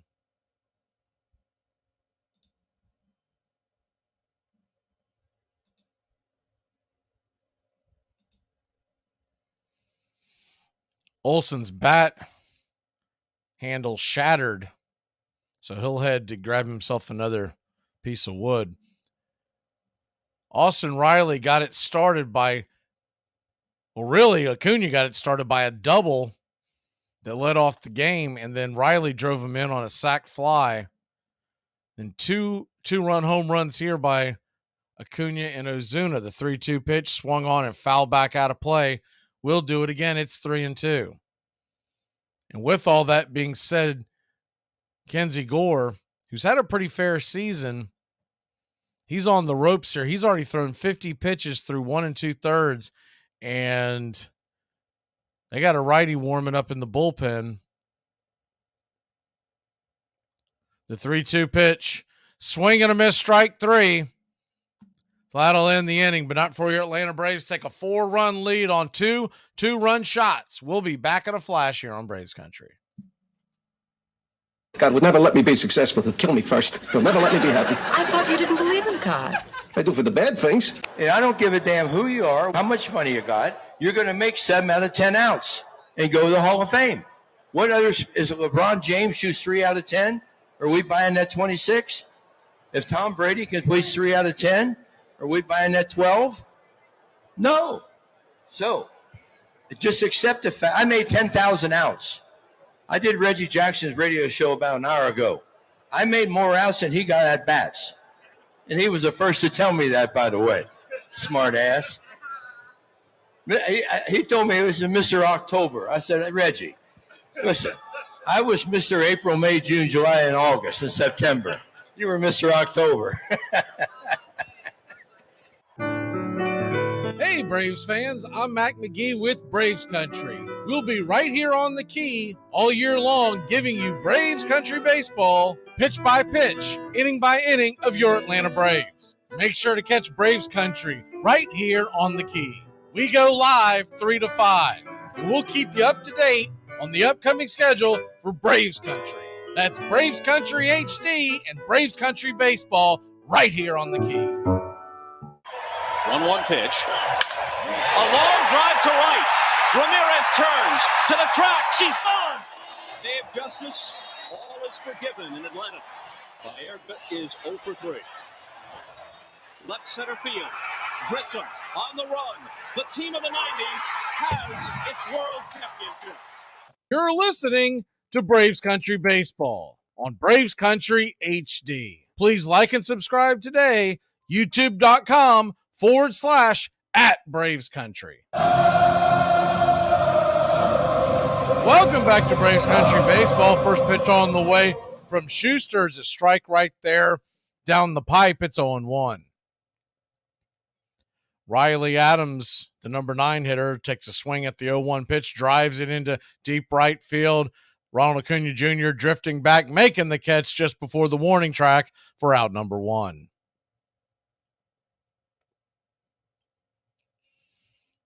Braves 5, Nationals 1. Mets lead the Pirates 1-0. That game is heading to the 4th.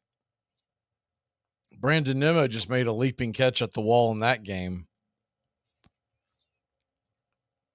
First pitch on the way from Schuster is a strike right there at the top of the zone. It's 0-1.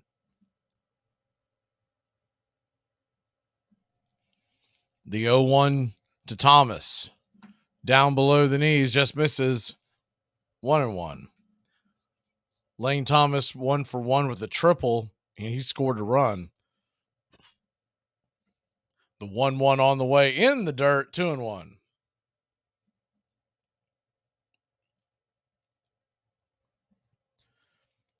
Jared Schuster going after his 3rd win of the year. The 2-1 pitch. Fastball right there at the knees. 92. Just kissed the black on the inner corner. Evens up the count at 2-2.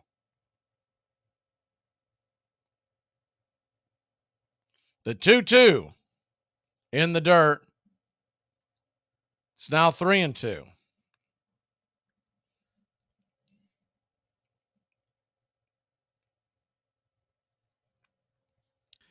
The full count offering.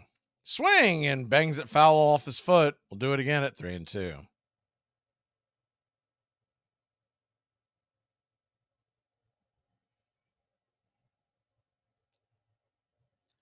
Looks like the Marlins are going to come back and beat the White Sox. They are pounding their bullpen in the 9th. The 3-2 pitch on the way. Swing, and that ball is dribbled up the middle. RC has got it. Fires it over to first for out number 2. Kind of a soft liner one hopper that Arcia was able to catch in stride and flip it over to first.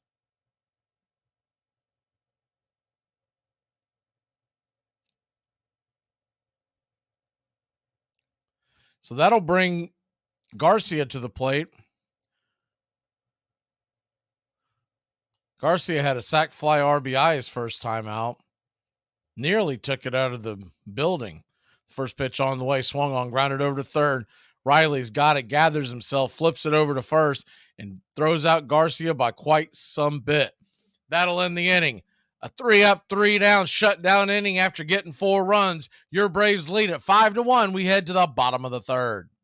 I need a 4-letter word for disappointment. Eric. Hey, Braves fans, I'm Mac Magee with Braves Country. We'll be right here on the key all year long, giving you Braves Country baseball, pitch by pitch, inning by inning of your Atlanta Braves. Make sure to catch Braves Country right here on the Key.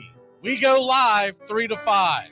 And we'll keep you up to date on the upcoming schedule for Braves Country. That's Braves Country HD and Braves Country Baseball right here on the Key. That's the sound of NyQuil Severe hard at work. NyQuil Severe is the best sleep with a cold medicine. No tossing and turning, just rest and recovery. So you're ready to take on tomorrow. For powerful relief of your worst cold and flu symptoms, try NyQuil Severe. The nighttime sniffling, sneezing, coughing, aching, stuffy head, best sleep with a cold medicine.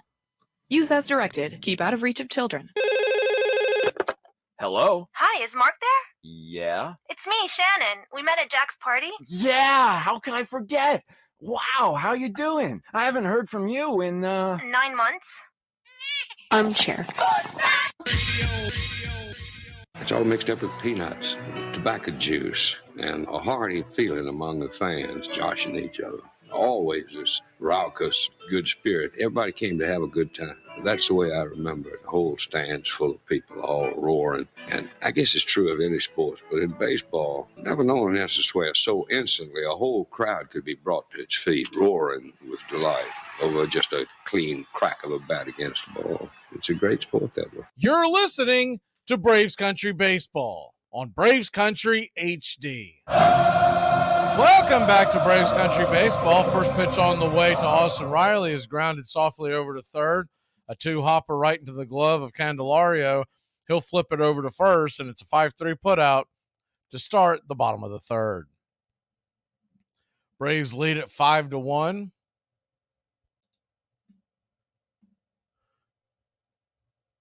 Go ahead and hit that scoreboard real quick. All around Major League Baseball, a lot of ball games going on. First pitch inside to Ozzie Albies. Ricochets. Does that get Ozzie? Looked like it might have got his hand. But he's not wincing much, so I'm a little confused on what. Did it get his bat? Because he's heading back to the.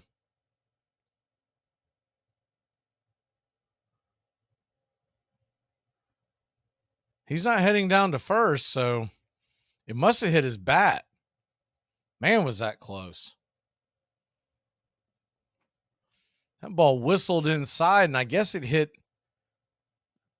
just a portion of his bat to slap it foul behind the screen. The 0-1 pitch, swing and a miss. It's 0-2.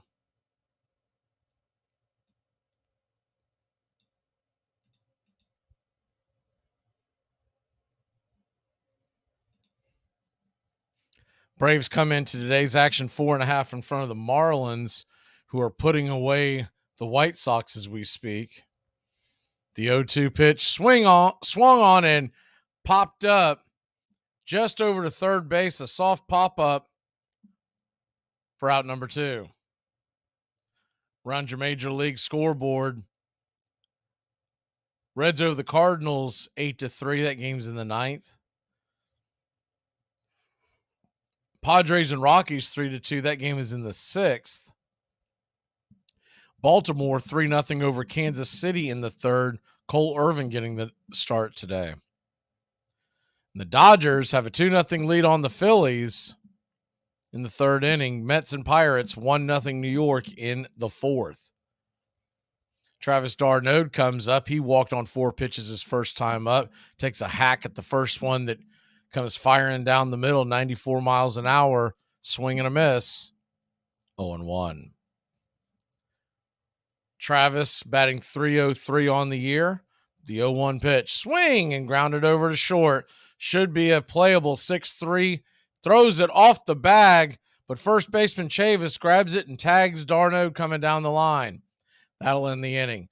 3 up, 3 down. We'll be back in a flash. Heading to the 4th, you're on Braves Country Baseball. Hey, is that T-Bone? No, there's no T-Bone. Why no T-Bone? Why no T-bone? Because Neil Watkins from accounting is T-bone. Look at that. The Hendersons are getting a new fence. Ah, who cares? They're swingers. I want a new fence. That's it. We're never having sex again. Need a home loan fast? At the American Bank of Los Santos, we'll help you get the debt you need to make life easier. We'll show you how to look richer and be poorer. You need to impress people fast. Not in 20 years. It's only a risk if you get into money troubles or the economy changes. Call American Bank of Los Santos. Now that the kids have moved out and have drug problems of their own, maybe it's time to install a luxury marble wet bar so you can get drunk in private. American Bank of Los Santos. Why worry about tomorrow if you look inadequate today? My kids, they don't help either, you know. My kids, they're very smart kids I got, you know. Yeah. But the other day I told my kid, I said, someday you'll have children of your own. He said, so are you. And my daughter, too, she's no bargain either. My daughter, you kidding? Well, she's been picked up so many times, she's starting to grow handles. Armchair. Why do you suppose people want to listen to you? I think they know that I'm going to be honest. I'm going to be fair. I don't have a hidden agenda. Not many people on TV that you can say that about. The people like, you think our team sucks? I'm like, yeah, I only think that because they suck. It's just basketball. We're not solving inflation. We didn't just get back from Afghanistan. Past 2 weeks, you've been reading about a bad brag.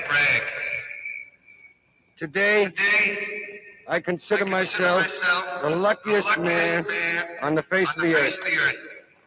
That I might have been given a bad break, but I've got an awful lot to live for.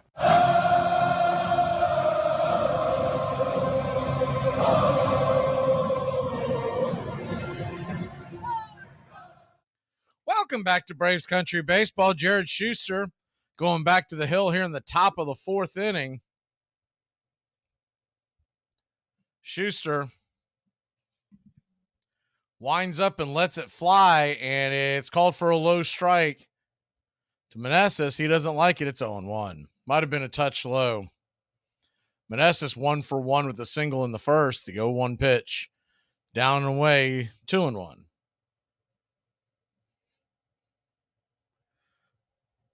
Schuster, now the 40th pitch of the afternoon, the 1-1 swing, and that ball is lifted high and deep.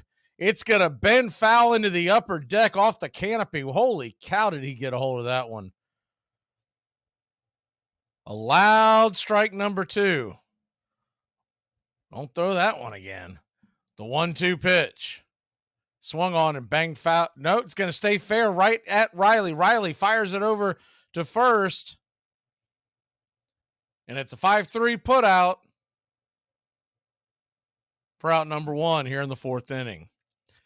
Just to finish off that scoreboard, A's and Brewers are scoreless. Rangers 3-0 over the Rays. That game is in the fourth. Rest of your games are tonight. You got Astros and Guardians, Red Sox, Yankees, Cubs, Giants, and Mariners and Angels all in action this evening. First pitch on the way to Candelario, sails high and outside. It's 1-0.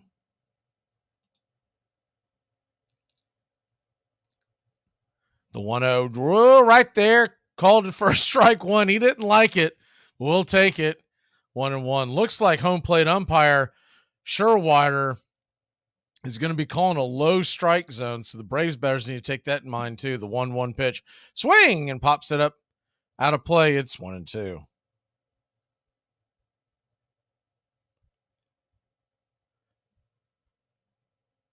So you got a 1-2 count.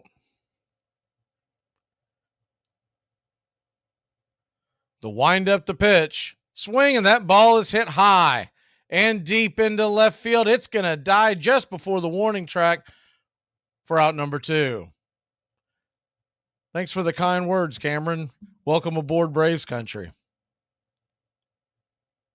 We're here at least four times a week, pretty routinely, sometimes 5 or 6, depending on what the week looks like, because I do have to do this thing called a job outside of this.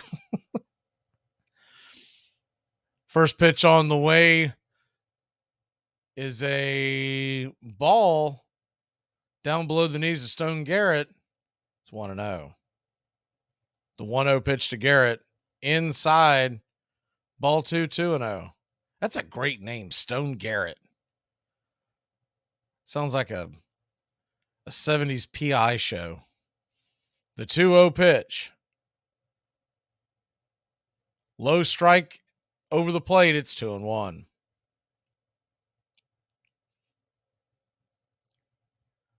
The 2-1 from Schuster in the dirt, 3-1. So you got a 3-1 count to Garrett. Call stands on deck. Braves lead at 5-1. The wind up, the pitch, right there for a strike, 3-2. Nice pitch right there. Just got the zone. So a full count. Schuster winds up, lets it fly. Swing, and that ball's belted high into left field. Pilar will make the catch for out number 3. So a 1-2-3 backed up by a 1-2-3. Braves will grab the bats. Ozuna, who's already got a 2-run shot, he'll lead it off in the next inning. Being number 2, being number 4. That'll bring Austin Riley to the plate. Austin Riley had the big home run earlier. And Austin Riley, lifetime, is 0 for 2 against Treinen. In Atlanta, a single could win this game. Austin Riley stands at the plate. Peterson is on deck. Jock Peterson, by the way, is 2 for 4 lifetime versus Treinen.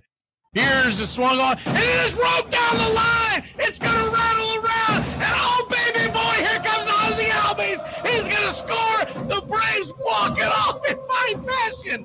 Oh, my word, the first pitch, and it is absolutely scooping it down the line. How about that? To protect her home and family in a disaster, Karen was willing to wade through water, mud, and insurance paperwork. Yeah, I can do this. You go, Karen! Learn other simple ways to protect your home and family before a natural disaster at ready.gov. That's ready.gov. A message from FEMA and the Ad Council. In 1882, William Hulbert died, and control of the National League and his old team, the Chicago White Stockings, passed to his second-in-command, A.G. Spaulding. The magnet must be a strong man among strong men. Everything is possible to him who dares. Albert Goodwill Spaulding. The railroads had Commodore Vanderbilt. Big Steel had Andrew Carnegie. Big Oil, John D. Rockefeller. Baseball had Albert Goodwill Spaulding. Welcome back to Braves Country Baseball. First pitch on the way to Ozuna is a curveball, clips the outside part of the zone. It's 0-1. Marcell Ozuna, a 2-run blast in the second. They gave the Braves the 3-1 lead at the time. The 0-1 in the dirt, it's 1-1. Atlanta now leads 5-1. That was followed up by a 2-run shot by Ronald Acuna Jr. The 1-1. Right there at the knees, slider taken all the way. It's 1-2. Acuna, unbelievably, now his batting average is up to 240. 13 home runs, 29 RBI, an 822 OPS. What? The 1-2 pitch. Swing and pops it up foul. Drops to the ground, 1-2. This is like 2020 Ronald Acuna Jr.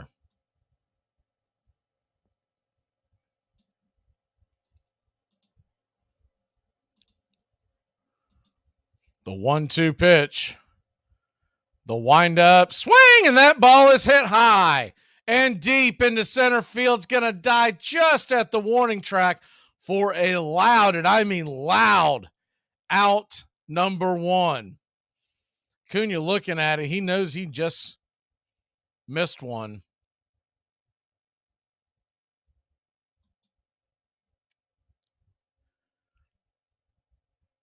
I was a little surprised. I thought that thing was heading towards the shrubs.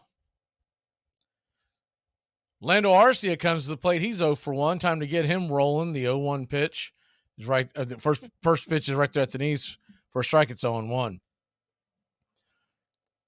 course, Arcia doesn't really get things rolling until the 7th and 8th inning, does he? The 0-1. Down below the knees. I'm going to say he went around. I'm not sure about that one, but it's 0-2.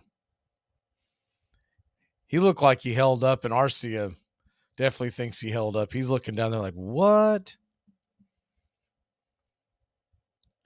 So an 0-2 count to Orlando. The wind up the pitch, swing, and grounded foul down the third base line into the tarps. 0-2.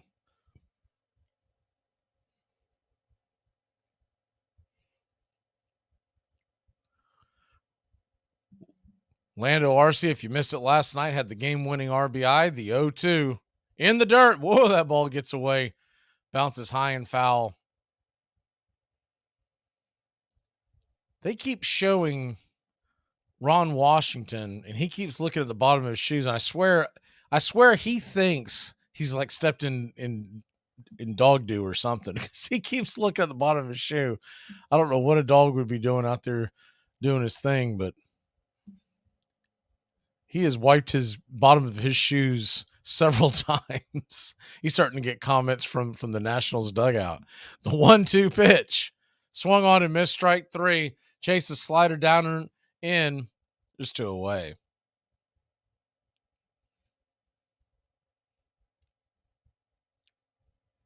You almost have to wonder, should we save Arcia for the second half of the game? Just let him take the first half of the game off and then just put him up there. Is there a designated fielder position that they can add? First pitch on the way to Pilar is inside for a ball. It's 1-0. Kevin Pilar 1 for 1. He drilled a ball into right field his last time up for a double. The 1-0 misses outside, 2-0. Later brought home by the home run by Acuna into the right field wall. The shadows are starting to creep across in between home and the pitcher's mound. The 2-0 pitch swung on, popped up high down the line. Calling for it is the right fielder, and Thomas will make the catch for out number 3. So 3 up, 3 down. Braves will go back to business. Top of the 5th, we go. Braves lead it 5-1. Stop Bears. Stop Bears. It's important to remember the value of taking time for ourselves to do the things that help us grow and explore, like learning something new. And now with the Great Courses Plus, it's never been easier to experience the joys of learning. The Great Courses Plus offers thousands of streaming videos that cover hundreds of fascinating topics, from World War II to choosing the perfect wine. And because the Great Courses Plus partners with world-class professors and experts, you're always receiving thoroughly vetted, high-quality content from every lecture. Plus, you can watch or listen anytime, anywhere with the Great Courses Plus app. Sign up for the Great Courses Plus today for a free month of unlimited access. Visit thegreatcoursesplus.com to get started. That's thegreatcoursesplus.com. You don't slap me for telling jokes. That's unacceptable. And the thing is, Will, I love him, but he was, the happy-go-lucky before the slap, and nobody saw that coming, which was weird. 50 Cent had been going ham on Jada. He didn't slap 50 Cent. He slapped 50 pounds. Chris Rock can't defend himself. His hands don't even make fists. You ever see them little hands? He got like little back scratches. Armchair. Albert Goodwill Spaulding. He had been the finest pitcher of the 1870s. He learned his baseball from Harry Wright, who had paid him $1,500 a year to pitch for the Boston Red Stockings. In 1876, he left Boston for Chicago, lured by William Hulbert's offer of a $500 raise and 25% of the gate. But Spaulding had still bigger things in mind. At age 27, he stopped pitching entirely to become a full-time promoter of baseball and himself. Welcome back to Braves Country Baseball. The first pitch on the way is right there for a strike. It's 0-1. The 0-1. Swing and foul. Hits it high in the sky. Underneath it is Harris for out number 1.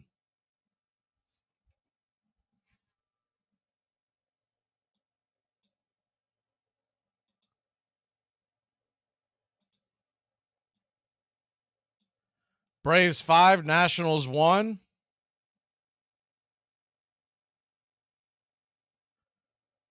Chavis comes to the plate. He's 0 for 1. The wind up the pitch, swing, and bangs it off his foot inside. 0-1. Pirates have tied up the Mets. That game is 1-1 in the 5th inning. Oviedo is still in the game. The 0-1 pitch. Down below the knees. 1-1.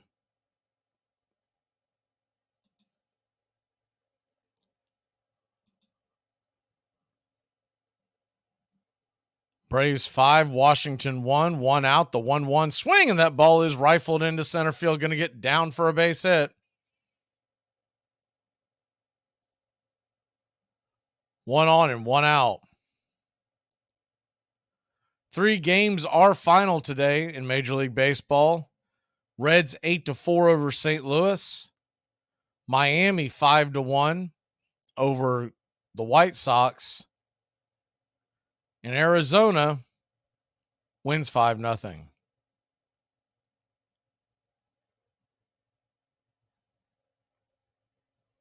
The first pitch on the way to Vargas with 1 on and 1 out is right there for a strike at the knees. It's 0-1. Hey, Ski's at the game. That's pretty cool. The 0-1 pitch. Right there at the knees. 0-2.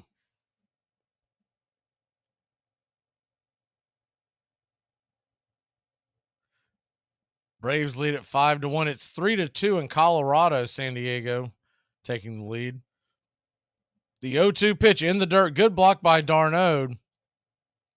He'll keep the runner from heading up to second base and into scoring position. Dodgers now lead the Phillies 3-0. That game is in the 4th. So good news there. Baltimore 3-1 over Kansas City. They're about halfway through in that one. Good to see everybody in the chat today. The 1-2 pitch, swing, and bangs it off the plate. Just got a piece of that to stay alive. It's 1-2.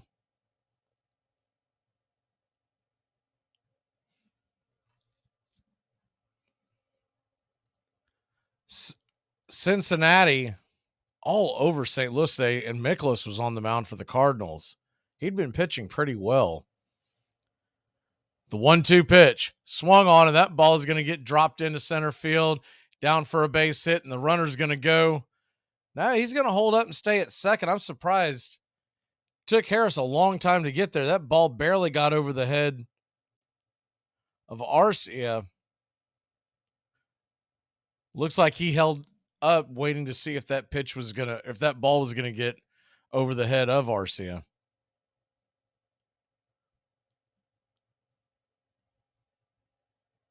So runners on first and second, 1 out. Braves looking to hopefully get a double play here. First pitch on the way to Adams is swung on. That ball's belted high and deep into left field, going back on the track at the wall.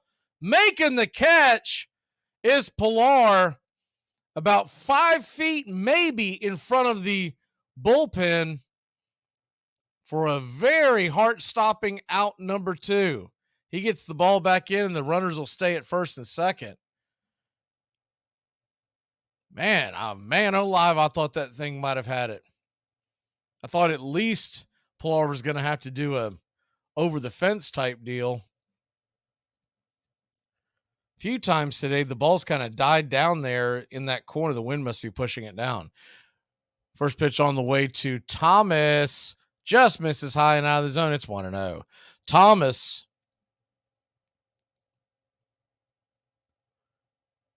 already a triple in the game. He has scored Washington's only run. The 1-0. Right there at the knees. Good pitch. It's 1-1. Braves are wearing the For the A City Connects.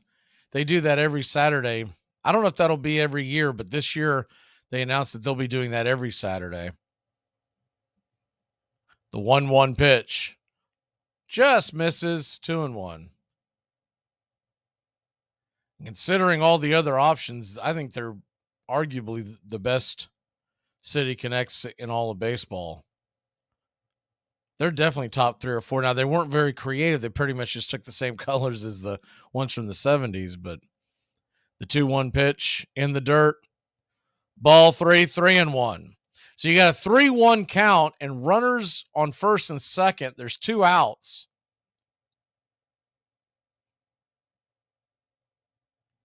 Last thing he wants to do is load the bases. Garcia on deck, the 3-1. Swing and a miss. Just pulled something off that changeup and got him to swing over it. 3-2. So that's the good news. We got 2 strikes. The bad news, the runners will be on the move. A full count. Runners on first and second. They go. The pitch. Swing, and that ball is laced down the left field line. It's going to get off the wall. 1 run will score. Pilarg has a issue getting the ball. 2 runs will score. It's 5-3 Atlanta. A 2-out double by Thomas. He has had himself a game. A double, a triple, a run scored.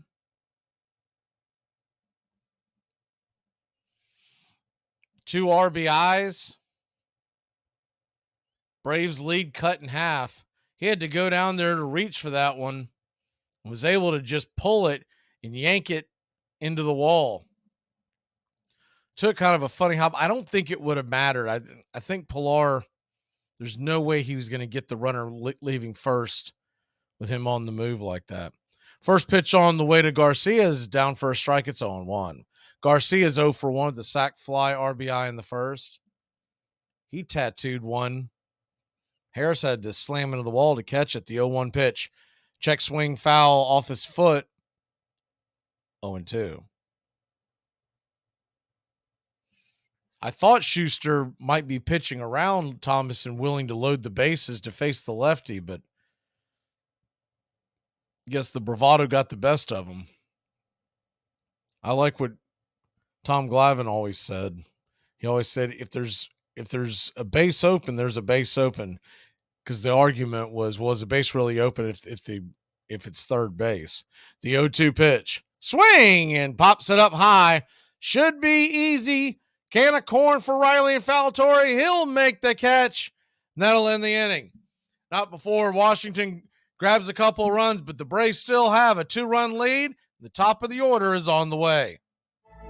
What does it take to break you? What does it take to break your focus because you get frustrated about what happened on the last play? What does it take to make you give in? What does it take to break you? It's going to be difficult because you're getting yourself ready to play an entire season at a high level. Armchair Quarterbacks Radio covers the whole SEC the whole season long. Now, here's Tua stepping back, loads up, looks long, throws, end zone, touchdown! Alabama! Devontae Smith! Touchdown, Alabama! And the Crimson Tide has once again ascended to the top of the college football mountain. Again, it's going to be Crapel, wing, and the kicker, Drew Alamo. LSU remains undefeated. Passes away, penalty flag down. Lamar Thomas has got it. Lamar Thomas is on his way down the sideline. George Teague is after him and runs him down. Takes the ball away from him. Teague's got the ball. Well, congratulations to the LSU Tigers, the 2008 BCS National Champion. Armchair. SEC! Roger Connor of the New York Giants was the era's greatest home run hitter. He smashed 138 during his career, a record which would stand until Babe Ruth came along. You're listening to Braves Country Baseball on Braves Country HD. Please like and subscribe today, youtube.com/@Braves Country.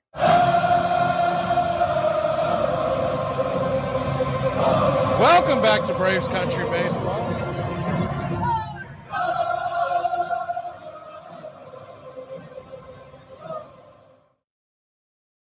First pitch on the way to Michael Harris II, called for a low strike. He's been calling it low today. It's 0-1. The 0-1 pitch in the dirt. Did he go around? I think home plate umpire said that he did. Yeah, they're going to say he did. I don't know about that one. 0-2. He looked like he held up.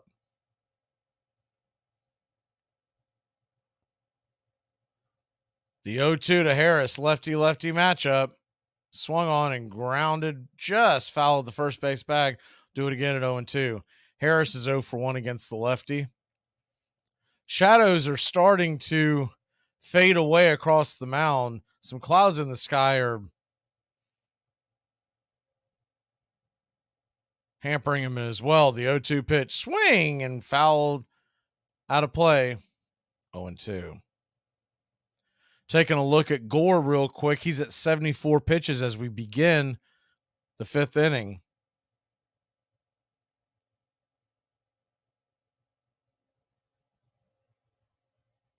The 0-2 pitch. Swing and lifted high into left field. It's going to be playable. Caught for out number 1 by Garrett Stone.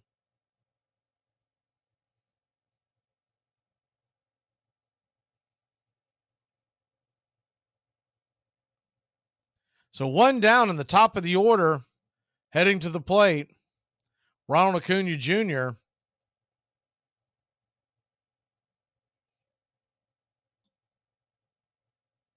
Acuna, first pitch on the way, swung on and hammered over to short.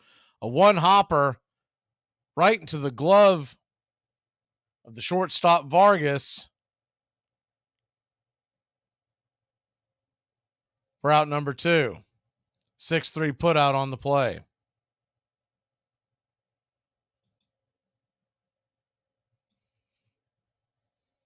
Mackenzie Gore, 24-year-old left-hander. It's from Wilmington, North Carolina, is the first pitch on the way. Swing and a miss, strike 94 on the edge. 0-1.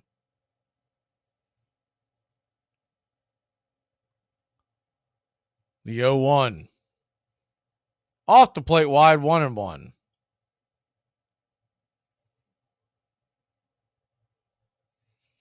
Drafted out of Whiteville High School in Whiteville, North Carolina. The 1-1 pitch right there at the knee. No, they're going to call. He calls that a ball. Unbelievable.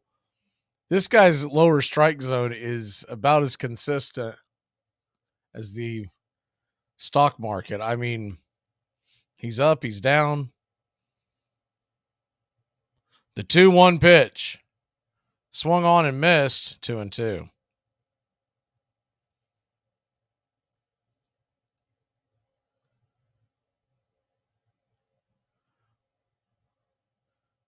Gore did play a handful of games for San Diego last year before being traded. He was a part of that. It's the 2-2 pitch, misses wide, 3-2. He was a part of that Juan Soto trade that sent Soto to the Padres.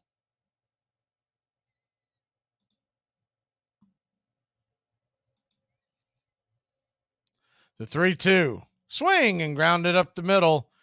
Going to be played by second. A 4-3 put out by Garcia to Chavez, and that'll end the inning. So 3 up, 3 down. The Braves cling to a 2-run lead. We head to the top of the 6th inning.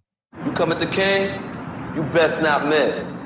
1 strike they count to Gwynn, and the fastball inside, 1 ball, 1 strike. At first, second, and short.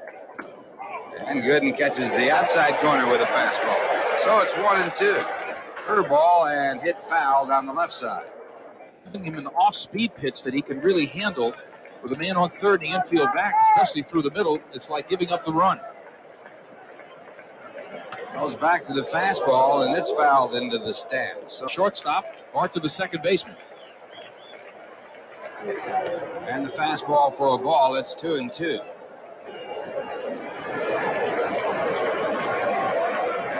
And again, the fastball. That puts the count at 3-2.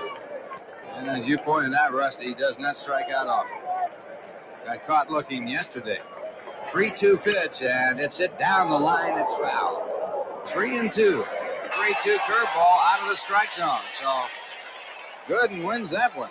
This portion of the show is being brought to you by our mystery sponsor, a product that is so good that they're paying us to keep anyone from associating it with this program. Just a bit outside. Ball 4. Ball 8. On many a summer day, I played baseball starting at 8 in the morning, running home at noon for a quick meal, and again with fielding and batting till it was too dark to see the ball. These were times when my head seemed empty of everything but baseball names and figures. I could name the players who led in batting and fielding, and the pitchers who had won the most games.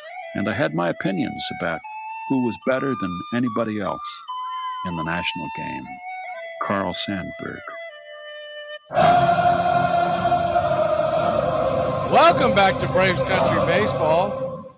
First pitch on the way from Schuster to Meneses is down and in, 1-0. The 1-0 right there for a strike on the inner cut, 1-1. Jared Schuster, he's given up 3 earned runs, but he's got 5 innings under his belt. It's the 75th pitch of the afternoon. The 1-1 misses down, 2-1. It'll be Meneses, Candelario, and Garrett. The 2-1 pitch. Swing, and that ball is rifled into left field. Down for a leadoff single by Joey Meneses. Meneses, a late bloomer.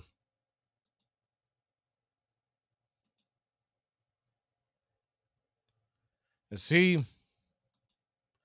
came up last year,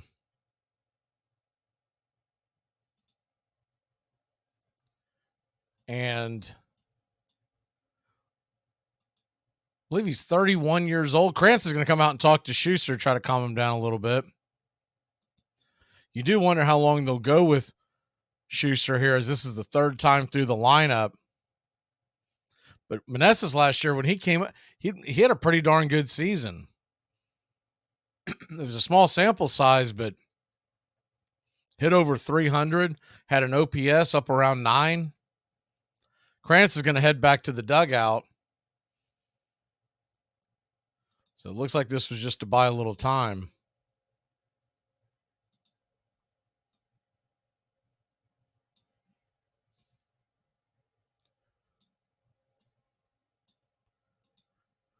The first pitch on the way.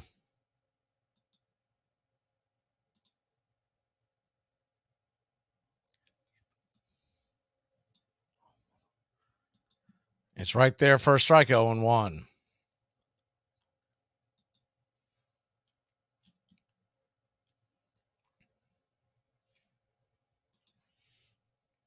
Schuster has an 0-1 count on Candelario, lefty-righty matchup, a runner on first, nobody out. Schuster looks in, leans and deals, and right there for a strike on the outer edge. 0-2. Candelario didn't like it, but that did look like a strike. Can't defend some of his, but that one absolutely did. The 0-2 pitch just misses outside 90 miles an hour.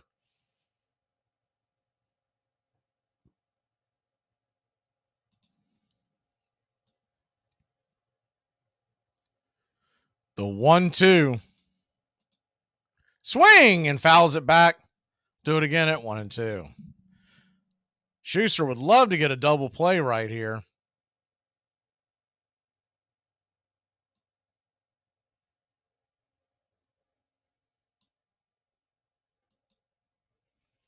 Braves 5, Nats 3. The 1-2 pitch swung on, and that ball's going to get dropped into left field, and they are getting to him in a big way now.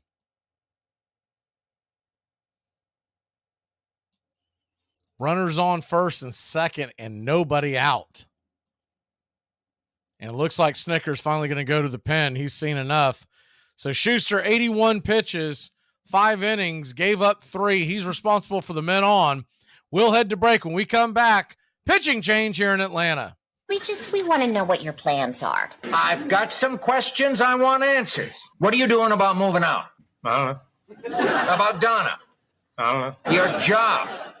I don't know. Your future? Okay, I'm going to go ahead and hit you with I don't know. Braves Country today. We're talking Southern sports.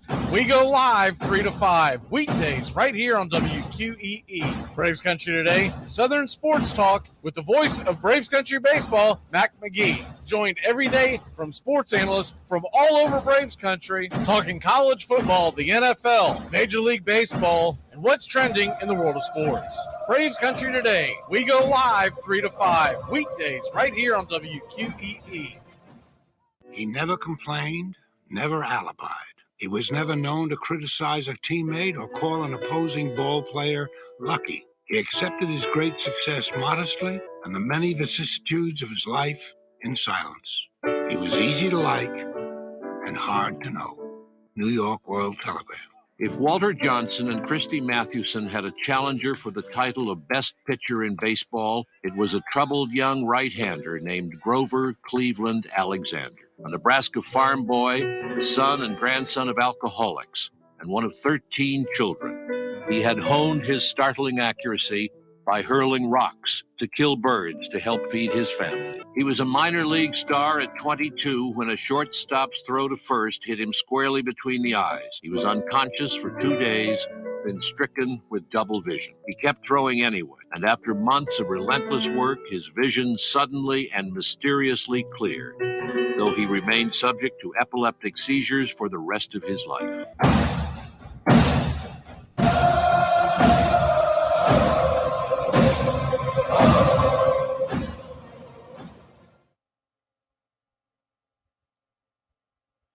Welcome back to Braves Country Baseball. Jesse Chavez will go back onto the mound. 29 appearances, 27 innings already for Jesse. The first pitch on the way is a cutter, top of the zone strike to Garrett Stone. 0-1. Braves 5, Nats 3. The 0-1 pitch. Got him right there at the top of the zone. Good pitch by Jesse. It's 0-2. Cutter just nipped the top corner. He's gone corner to corner the first 2 pitches. I'm sure Stone is sitting there thinking, where is he going to go next? So he's gone inside high, outside high. The 0-2 pitch from Chavez lets it fly, just misses outside. 1-2. Chavez in his white glasses with the white rims matching the unis. That always cracks me up that he does that. He makes sure the 1-2 pitch. Swing and a miss, strike 3. Cutter on the outer edge, and there's one away. You'll notice if the main theme of the jersey that night is red, he'll have red rims. If it's blue, he'll have blue. Today, he's got the white on. I like the white ones the best just because I remember him in so many of those when he first came on to Atlanta. I guess because they were playing at home a lot. So 1 down, 2 on. The first pitch on the way to call is a curveball. Good curveball sweeping away. It's 0-1. Call the center fielder with good speed. Standing on deck is Vargas. Adams in the hole. The 0-1 pitch. Right there on the edge. Strike 2.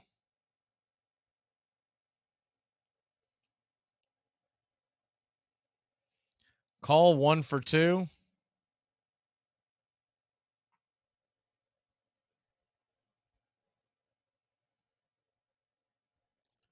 The 0-2 pitch just misses high. 1-2.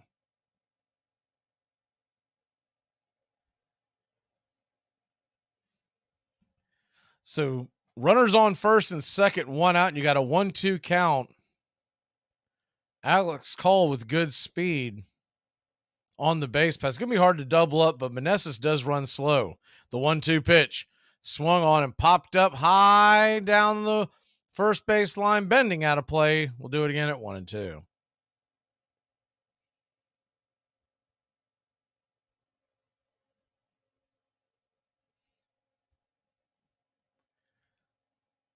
The two guys on the base paths right now don't run particularly fast. They're not exactly snails, but they don't have the speed that Cole does. The 1-2 swing and grounds it over towards third. Do it again at 1-2.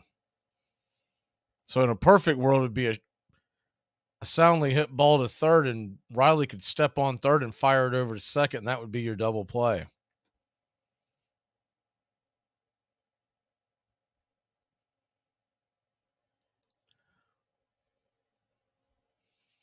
One, two's your count. Pitch clock winding down under 10. The 1-2 inside. 2-2.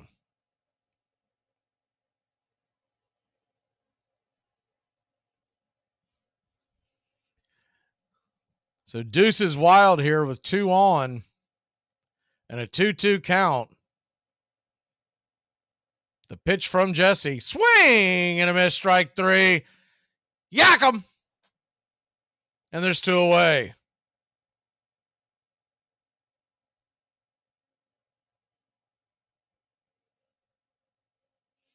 Good pitch. Jesse Chavez come in with 2 strikeouts so far. He's got 1 more to get through. That looks like Dominic Smith. They are pinch hitting Smith, taking Chavis out of the game. So righty-lefty matchup now. The first pitch on the way. He's right there on the edge for a strike. It's 0-1.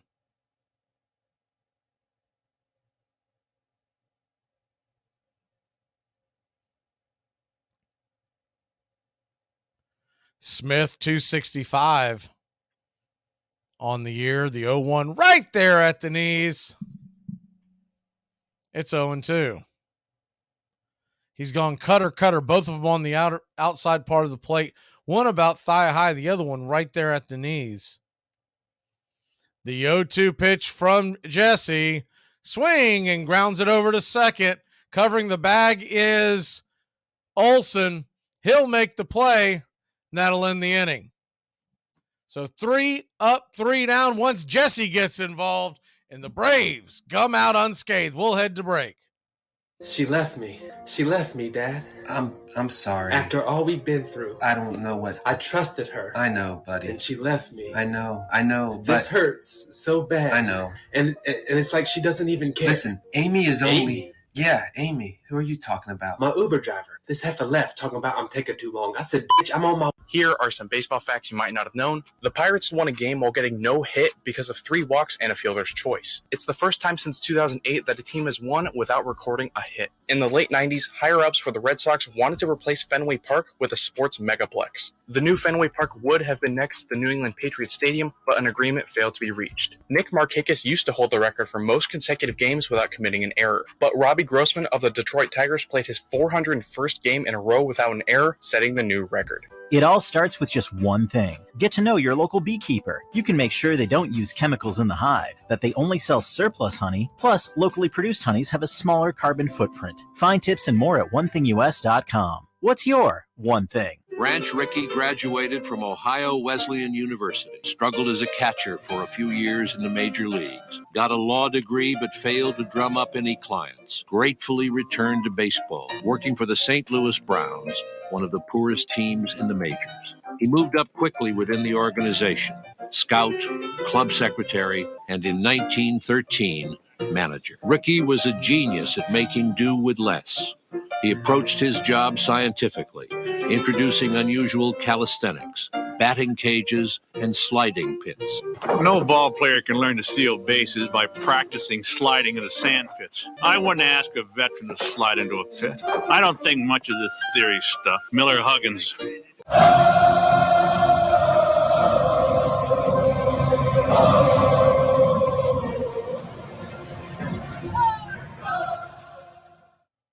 Welcome back to Braves Country Baseball. The Atlanta Braves lead at 5-3. We head to the bottom of the sixth.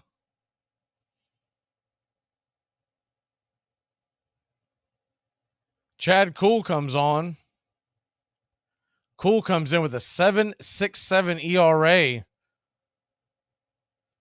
31 innings, 10 outings. Typically a starter or a piggyback. The first pitch on the way to Riley is right inside for a ball. It's 1-0. Riley's 0 for 1, but he does have a sac fly in the first that tied the game up. Adams, the hind catcher, is heading towards the dugout, having some issues with the technology. Seems like that happens. I wonder how many they have in those dugouts. I mean, they've got to come in like just bushels. It seems like they're poorly made, but they go out a lot. But if you got a lot of them, I guess they don't worry about it.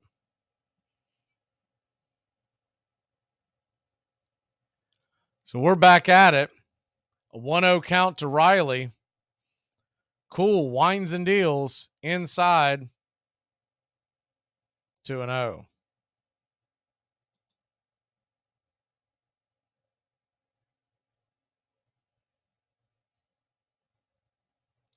The 2-0 to Riley, swung on and grounded hard up the middle, right at the second baseman. Garcia has it, flips it over to first, and there's one away. 4-3 putout if you're scoring at home.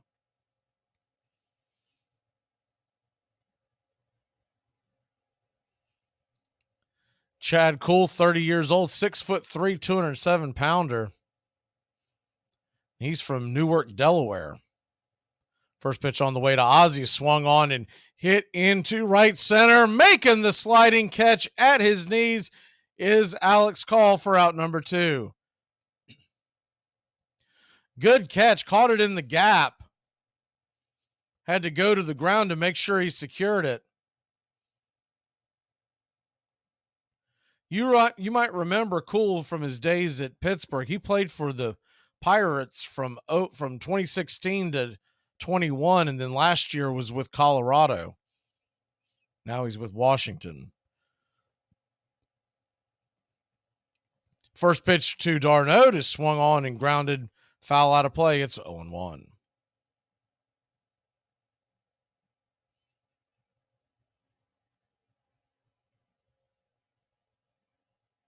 The 0-1 pitch. The windup lets it fly in the dirt. 1-1.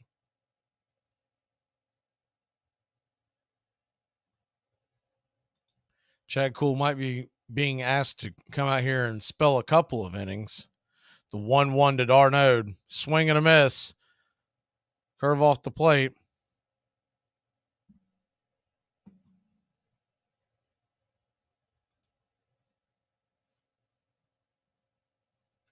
The 1-2 in the dirt, wide, goes to the backstop.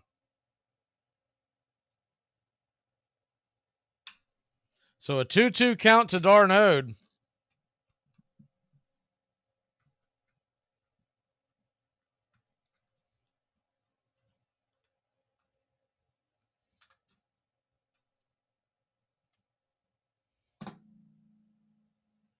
The 2-2 pitch. Just off the plate, wide. 3-2.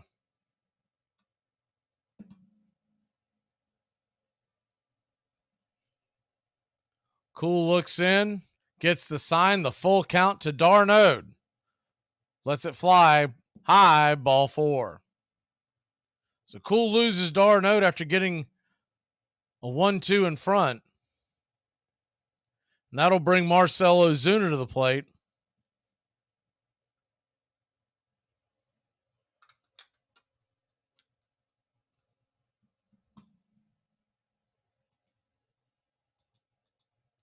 Ozuna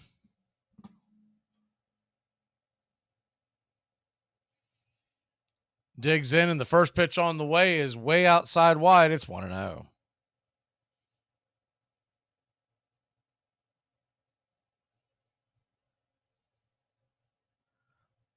The 1-0 from Marcell to Marcell. Right there, taking for a strike, 1-1.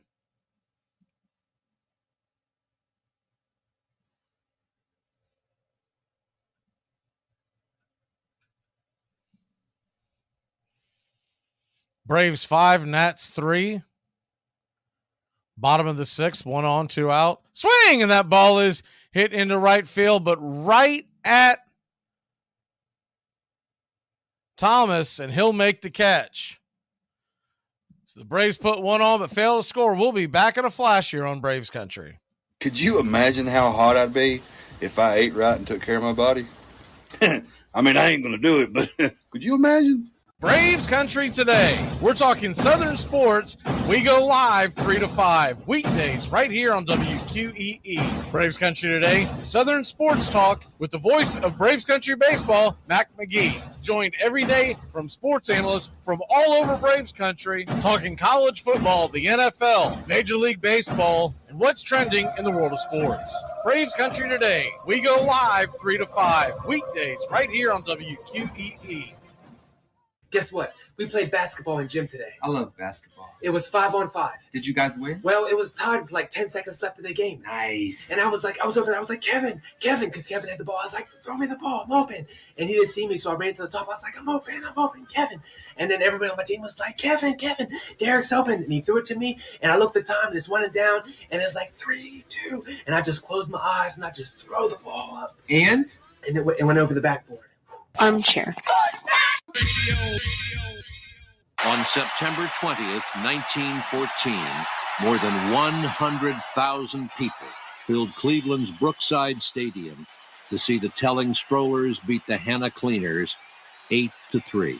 The ones I remember are the Greenville, Mississippi Buckshots, who were semi-pro, I guess they were called in those days. And they had jobs around town, but the main thing they did was play baseball. And they were a tobacco-chewing crowd, and men were fearful that their daughters might go out with one of them, that kind of thing. They hung around the pool all a lot when they weren't working or playing baseball. And they were all looking forward to a career.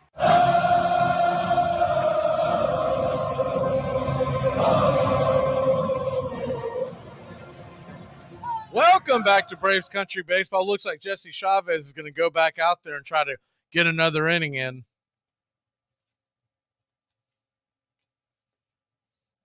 Plan might be to get him to go 2 innings and then give him the day off tomorrow. Braves and Nationals will complete their series tomorrow afternoon. And then head to Detroit. We'll have Tuesday night and Wednesday's game of the Detroit series, along with Friday and Saturday of the Colorado series. First pitch on the way from Chavez to Vargas is a strike right there at the knees. It's 0-1. The 0-1. Inside, cutter misses, 1-1.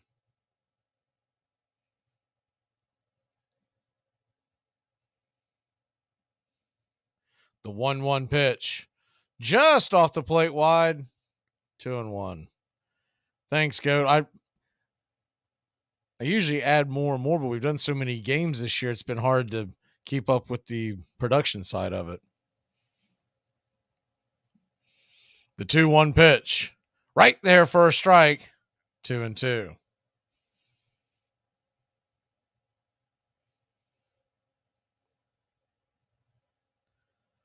The 2-2 offering from Chavez, rocks and fires, Grounded over towards second. Ozzy's got it. Flips it over to Olsen. He'll make the catch, and it's a 4-3 put out for out number 1.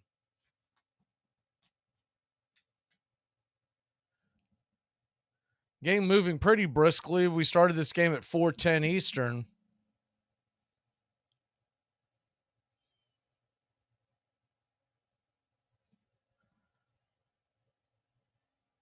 Adams will come to the plate, the number 9 hitter. And the first pitch on the way is a swing and a miss. He was going for the downs on that one. It's 0-1. Jesse Chavez, 20 pitches so far. The 0-1 delivery just misses 1-1.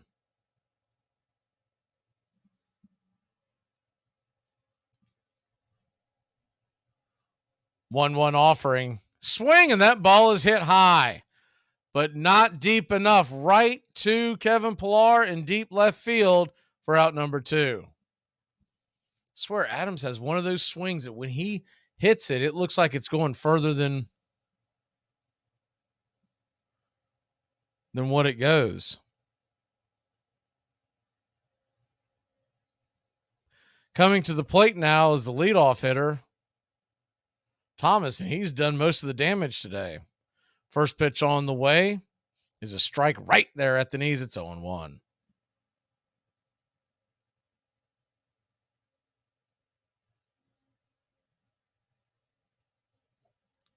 The 0-1 from Chavez just misses outside, 1-1.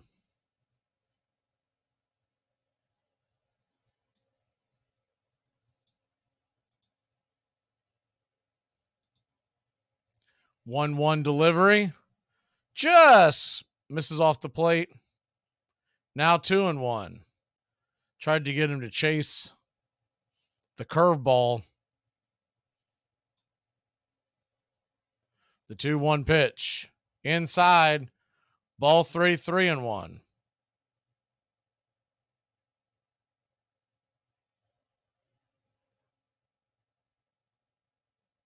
Three one on the way. Swing and bangs it foul.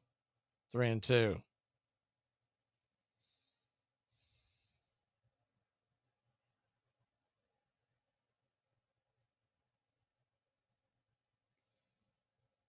So a full count to Thomas, trying to keep him off base. The on deck man represents the tying run. The 3-2 pitch. Swing and bangs that off the plate, foul. A full count again. It's about time to turn back time. We'll probably try to squeeze that in the next inning. Cutting it a little too close this inning.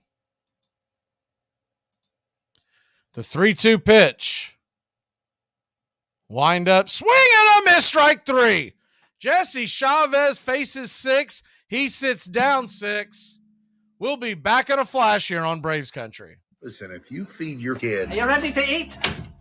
Oh, right. Let's go. It's time to eat. We're going to dinner. Dinner? Well, what time is it? It's 4:30. 4:30. Who eats dinner at 4:30? We got to catch the early bird. It's only between 4:30 and 6. Yeah, they give you a tenderloin, a salad, and a baked potato for $4.95. You know what that costs you after 6? We eat at a decent hour. I'll treat, okay? You're not buying us dinner. I'm not force-feeding myself a steak at 4:30 to save a couple bucks, I'll tell you that. All right. I can't see you. Let me hear you. All 1, all 2, all 3. Casey was baseball mad, had the fever and had it bad. Just to root for the hometown crew every stew. Casey Blue. On a Saturday, her young beau called to see if she'd like to go to see a show, but Miss Kate said no. I'll tell you what you can do. Take me out to the ball game. Take me out with the crowd. Buy me some peanuts and cracker jacks. I don't care if I ever get back. Let me root for the home team. If they don't win, it's a shame. For it's 1, 2, 3, stretch around and be home all game. Casey saw all the games, knew the players by their first names. told the umpire he was wrong all along. Good and strong. When the score was just 2-2, Casey knew what to do. Just to cheer up the boys he knew, he made the gang sing this song. Take me out to the ball game. Come on. Me out with the crowd. I need the peanuts and crackers Jack. I don't care if I never get back. Good for the hall. Never gonna finish the game. Forever.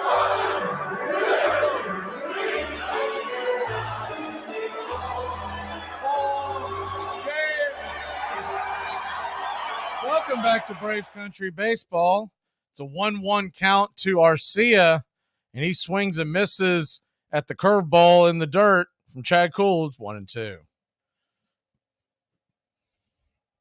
Orlando Arcia, struck out 2 times. The 1-2 pitch. Swing and a miss, strike 3. And he's got the hat trick here on a Saturday afternoon. So Braves lead at 5-3, bottom of the 7th inning. It's about that time to turn back time. As Kevin Pillar comes to the plate, they will leave him in. The first pitch on the way to Pillar is a fastball right there, about belt high for a strike. It's 0-1. On this date, 1944, is the 0-1 pitch. Off the plate wide, 1-1. 6 weeks shy of his 16th birthday. So a 15-year-old Joe Nuxhall becomes the youngest player in Major League history since the turn of the century to get in a game. The 1-1 pitch swung on and popped up, foul out of play. It's 1-2. He will begin a 60-year tenure with the Reds organization, Joe Nuxhall, including becoming best known for the voice of the team's radio broadcast after being called in the 9th inning into a 13-0 rout by eventual world champion St. Louis Cardinals at Crosley Field. The 15-year-old southpaw retires George Fallon, the first batter he faces. The 1-2 pitch. Down below, did he go around? He did not. It's first time first base umpire Malachi Moore is not given the strike sign on a check this afternoon. He yielded 5 walks, 2 hits, and 1 wild pitch and 5 runs, did the 15-year-old. The 2-2 pitch swung on, and that ball's going to get down into left field for a 1-out single by Kevin Pillar. Good piece of hitting by Pillar. Just kind of reached out and yanked it over the shortstop's head. We've got 1 on and 1 away. This was the quote from the 15-year-old after his debut in 1944. Quote, Nuxhall said, I was pitching against 7th, 8th, and 9th graders, kids 13, 14 years old. And then all of a sudden I look up and there's Stan Musial. It was a very scary situation. First pitch on the way to Harris is down below the knees for a ball. Can you imagine that? 15 years old facing Stan Musial. Of course, this was taking place in the middle of World War II. Pitch on the way over to first base.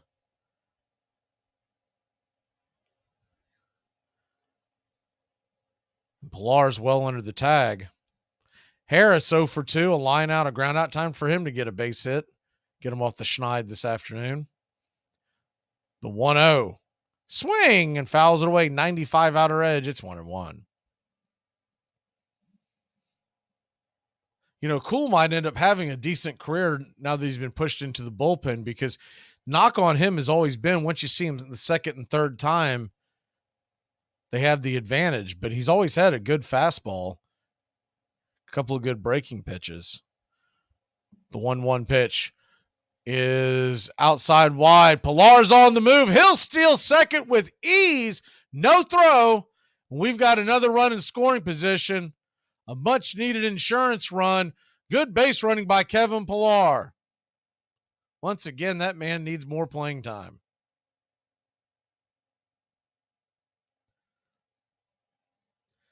So runner on second, one out. The 2-1 pitch misses up high. Curveball just misses his own 3-1. On this date in 1930, after 7 consecutive victories from the start of the season, Philadelphia Athletics right-hander Lefty Grove loses in 11 innings to the White Sox. 3-1 pitch. Swing. Reaches for one just out of the zone. It's 3-2. Foul down the line.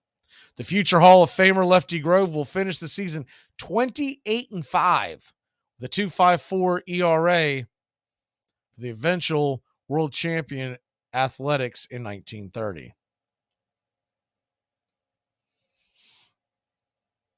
The 3-2 from Cool. Looks back the runner, rocks and fires, swung on and missed strike 3, and Harris is down on strikes again. On this date, 1974, Michael Jack Schmidt collects one of the longest singles in big league history when the umpire rules the ball he hit off the Astros' Claude Osteen that caromed off the public address announce speaker hanging 117 feet in the air and 329 from home plate due to the ballpark's ground rules. Called it a single. First pitch on the way to Acuna is right outer edge for a strike. It's 0-1.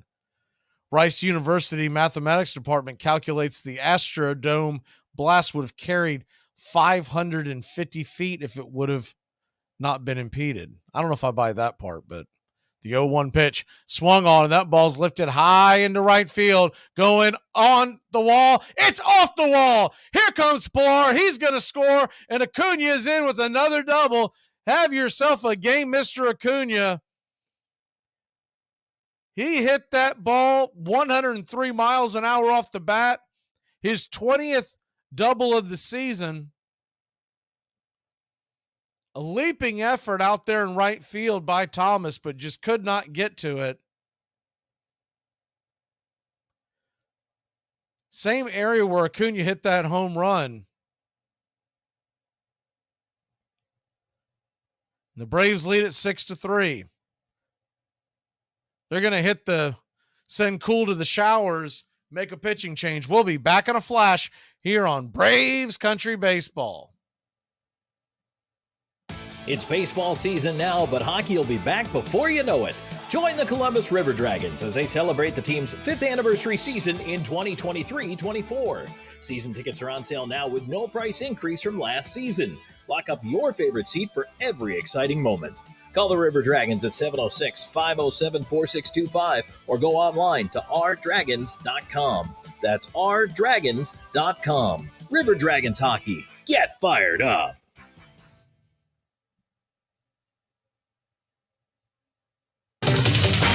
It's the 21st century, and there are just so many fun and exciting ways to lose your money. So many ways to make your life even more interesting with crippling financial burdens. Why not one more way? New in Canada, it's Solitaire, MMORPG. Play with yourself, online. See other people playing with themselves, online. Poverty Poker Online, now offering Solitaire, a new way to lose all your money, even your home, from the comfort of your own home.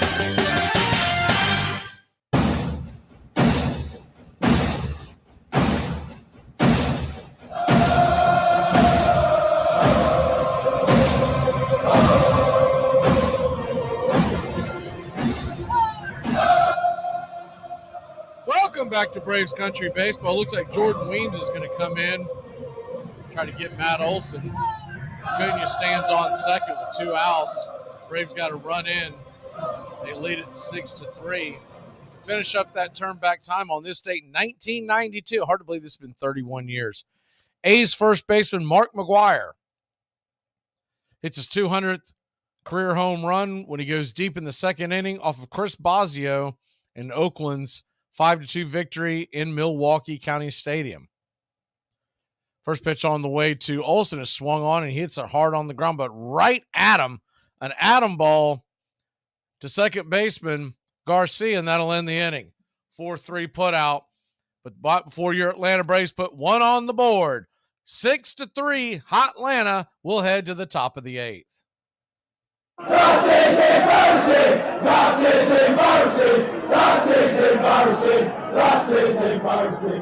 Hi, friend. It's your home speaking, and I need some favors. Could you turn on some of the lights in the basement? I'm scared of the dark. Also, this one is easy. Could you bundle your home and car insurance with Geico so we could save money? Last thing, just a suggestion.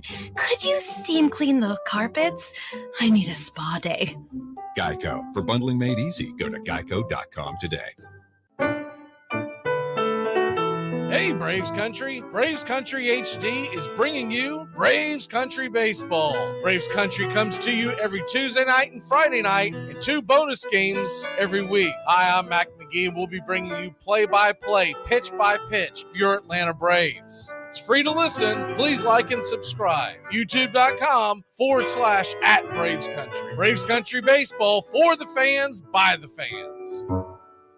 How the hell can you wear a Bears jersey at a Packer game? This is worse than when you wore the Air Supply t-shirt to the Aerosmith concert. Like other captains of industry, Spalding crushed or bought out his competitors, becoming the largest sporting goods manufacturer in the country. Spalding Sporting Goods, its proprietor said, is converting all America to the gospel of exercise. Spalding ran his team and his empire from the private box he built for himself in Chicago's Congress Street grounds, fitted out with a gong to summon servants and a new invention, a telephone, to keep track of all his enterprises while he watched the game. Newspapers called him the baseball messiah.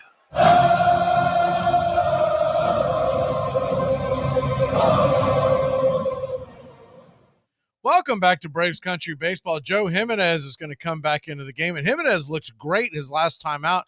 Hopefully he can duplicate that. I think it's the best stuff I've seen of him all year long, especially that slider he was throwing. First pitch on the way from Jimenez is right there on the outer edge for a strike. It's 0-1. Slider once again. His slider comes in slow like a curve, but he refers to it as a slider, so I guess that's what we'll call it. The 0-1 to Garcia. Right there, fastball, dots the I on the outer edge. It's 0-2. Luis Garcia, 23 years old, from New York City. New York City.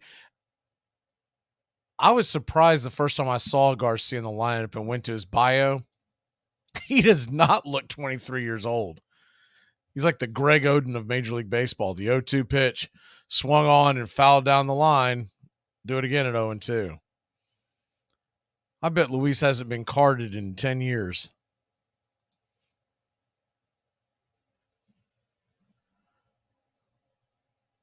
The 0-2 pitch. Jimenez winds and deals way outside 94, 2-2. Or 1-2, excuse me.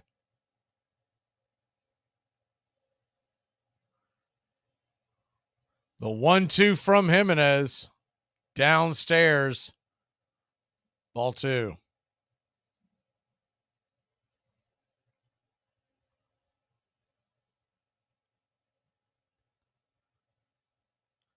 The 2-2 count. Jimenez looks in, lets it fly. Fastball caught. Looking, strike 3. Probably a touch outside, but also probably too close to take when you're Luis Garcia on a 2-strike count in Atlanta in a 3-run game on a Saturday afternoon. Need I say more? These umpires are human too. They're going, man, I'm ready for a cold one. Get out of this Atlanta heat. Meneses comes to the plate, and he gets a called strike at the knees. Fastball, 96. 0-1.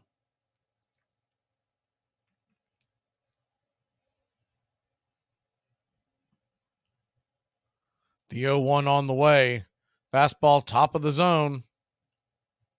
1-1.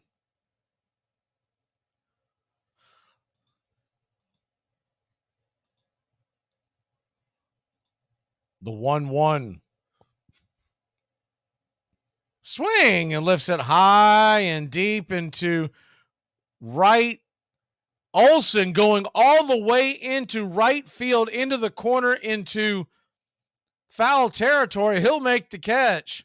It's a good thing he did. That thing was hit so far over, and Acuna was playing to pull. I don't think he would have ever got to it. Real quick scoreboard update. Orioles 4-1 over the Royals. That game is in the 7th. Dodgers, have yourself a day. 9-0 over Philly in the 7th. Mets and Pirates, it's 4-1. Mets have already brought their closer in. You can tell they want to, and they're losing streak. First pitch on the way to Candelario is a swing and a miss strike. It's on 1. A's 1-0 over the Brewers. That game is it's heading to the 8th. The 0-1 misses outside wide. 1-1. Rangers 8-4 over Tampa. That was a pretty good pitching matchup today. That is not turned out well today. The 1-1 swing and a miss. 1-2. I believe that was Eovaldi versus Bradley. Astros 1-0 over the Guardians. That game just got started. Later on tonight, it'll be Yankees hosting the Red Sox and the Cubs at the Giants. The 1-2 pitch swung on, lifted high into left field, underneath it is Pilar, and we get a 1-2-3 inning from Jimenez. We start getting Jimenez rolling and start getting a little bit of Kirby Yates now and then. It's going to be a hard bullpen to deal with. We're going to be back in a flash here on Braves Country. Is that the sass we love or the back talk we hate? Unclear. There's a fine line between quippy and mean. I show her Golden Girls. It's just not sinking in. Okay. ACC football covered like no other here on the Armchair Quarterback. Against the blitz. Touchdown, Florida State. Rock Preston scores the touchdown. And now it's Bowden's decision. And he sends Mowry onto the field right away. Danny Cannell is the holder. Mowry ties it. This game is over. A 31-31 tie. A 31-31 tie. If you're a fan of the ACC, pull up an armchair. You're home. Here are some baseball facts that you might not have known. Ted Williams is undoubtedly a top 5 hitter in the history of baseball. When he passed away, parts of his family claimed that he wanted to be put into a state of biostasis through being cryogenically frozen. So, surgeons decapitated Williams, froze his body in a giant cylinder, and froze his head in a steel can. This was done with the hope that one day he could be revived from the dead. August 3rd, 1903. To the editor, it makes sense to teach a child to play chess. But what is the point of a crazy game like baseball? Here in educated America, adults play baseball. They run after a leather ball like children. I want my boy to grow up to be a mensch, not a wild American runner. Dear sir, let your boy play baseball and play it well, so long as it does not interfere with his education or get him into bad company. Let us not so raise the children that they should grow up foreigners in their own birthplace. Abraham Kahan, editor. You're listening to Braves Country Baseball. Please like and subscribe today. Welcome back to Braves Country Baseball. Braves have a 6-3 lead. Looking to add on as the first pitch is swung on and bang foul by Riley. It's 0-1.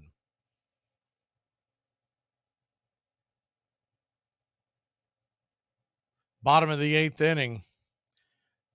8 hits by Washington and 3 runs.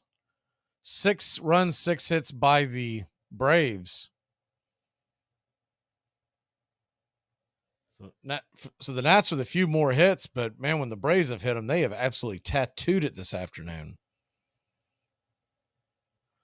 Tomorrow is going to be Bryce Elder Day. Starting to look forward to those more and more, man. He's putting himself together a season. First pitch on the 0-1 pitch on the way to Riley is a fastball rifled straight back. Man, he just missed that one. 0-2. We'll be back on the call Tuesday. Spencer Strider night. The 0-2 pitch. Swing and fouls it back 96 miles an hour by Williams. I remember him coming in before, man. He's a little erratic in the zone, but he can bring it when he's on. Love to see Pittsburgh get back and at least put some pressure on the Mets, make them dump out their bullpen again. The 0-2 pitch. Off the plate wide, 1-2. If y'all are following Frank the Tank on social media, he's having absolute meltdowns, man. I keep waiting for a really bad post where he's had some bad health issues on the way. The 1-2 pitch. Called strike 3. There's one away. There's a part of me that always wonders, though, how much of that is, I feel like most of it is legitimate fandom and how much of it's put on just because he's on Barstool, because we know how a lot of that's propaganda, but I do wonder, like, does he walk around like that 24 hours a day? First pitch on the way to Ozzie. It's right there for a strike. It's 0-1. If so, I feel his pain because I do the same thing with my teams. The 0-1 pitch. Fouled out of the mitt. Adams on the outer edge. It's 0-2.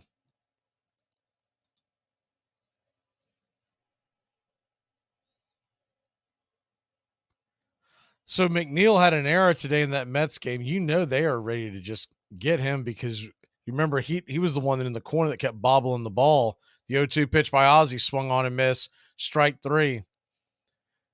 That was that same game where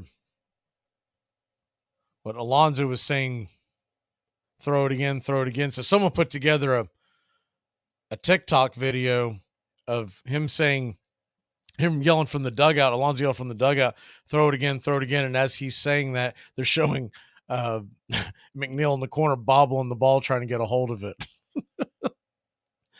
First pitch on the way to Travis d'Arnaud, misses high and out of the zone. It's 1-0.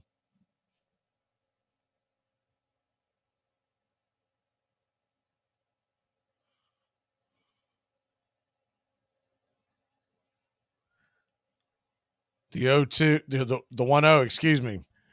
Outside, misses wide, 2-0.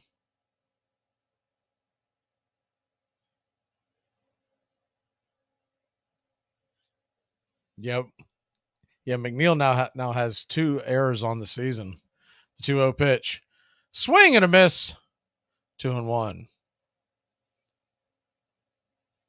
I'd like to know if he was in the outfield or the infield because they brag about his infield defense. He was in the outfield for that first error against Atlanta.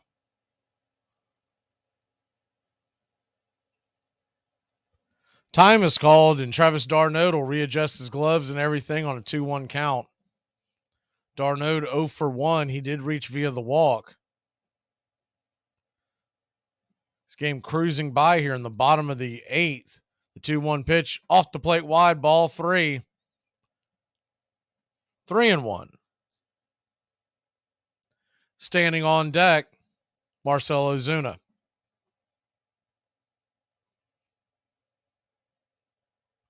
The 3-1 pitch to d'Arnaud. High and inside, ball 4, draws another walk. d'Arnaud will head down to first base with a wry smile on his face. And Ozuna will come to the plate. Yeah, to me, McNeil is a good player, but they speak of him like he's a star in the game. And he's a contact guy.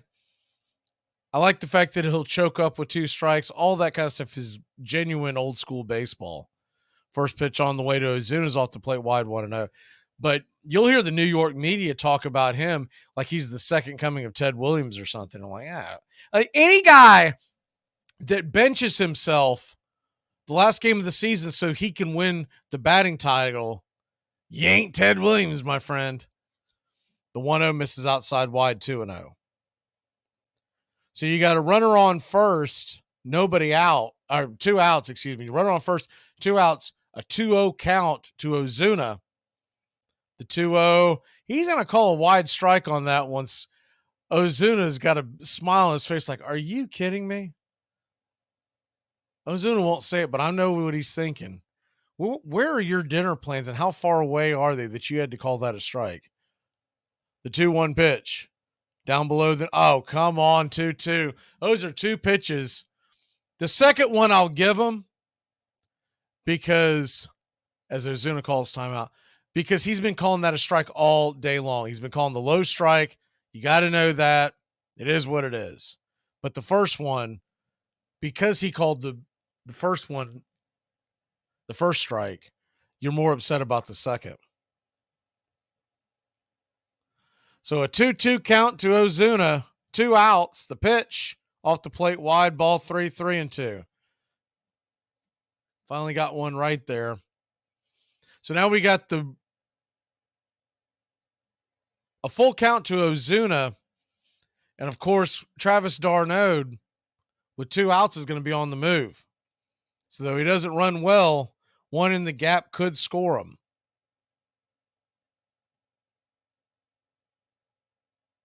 The 3-2. Swing and a miss, strike 3. Chase one off the plate. Might have had something to do with that strike zone. That'll end the inning. We'll head to the top of the 9th. Braves have a 3-run lead. We'll see who they turn to here in Braves country. Well, you know I love my family. It's just sometimes I want to get in the car and run them all over. Here are some baseball facts that you might not have known. You might know MC Hammer as the rapper who made You Can't Touch This. As a teenager, he was a bat boy for the Oakland Athletics, and Reggie Jackson gave him the nickname Hammer. Jackson thought MC Hammer looked like Hank Aaron, whose nickname was Hammer and Hank. The Yankees currently have a no beards policy, but the Cincinnati Reds actually had a similar policy for around 30 years. In the late 1960s, General Manager Bob Howsam enforced a no facial hair policy in order to give the Reds a presentable look. But the policy ended in 1999 when the Reds traded for Greg Vaughn. It's the 21st century, and there are just so many fun and exciting ways to lose your money. So many ways to make your life even more interesting with crippling financial burdens. Why not one more way? New in Canada, it's Solitaire, MMORPG. Play with yourself, online. See other people playing with themselves, online. Poverty Poker Online, now offering Solitaire. A new way to lose all your money, even your home, from the comfort of your own home. He was born on a Georgia farm in 1886 and named Tyrus after the ancient city of Tyre that stubbornly refused to surrender to Alexander the Great. His father was distant, demanding, and nothing young Tyrus could do ever seemed to satisfy him. The tense, skinny boy took out his anger on the diamond. He left home at 17 to play in the minors in Alabama and Tennessee. His father warned him, "Don't come home a failure." That admonition, Cobb recalled, put more determination in me than he ever knew. My overwhelming need was to prove myself as a man.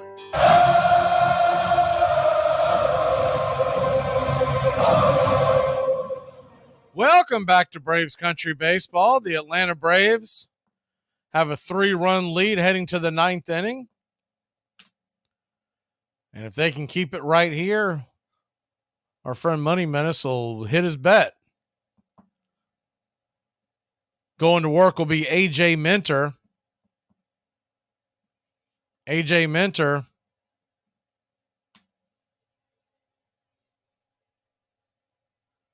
comes on. 6.04 ERA, but's pitched much better recently. First pitch on the way to Garrett is a fastball, misses high and out of the zone. It's 1-0. Minter is set to face Stone Garrett Call. Then it would be Smith, but I don't know if that's who they'll stay with. The 1-0 pitch swung on, and that ball is belted high and deep, and that is gone. Second deck. 6-4 is your score.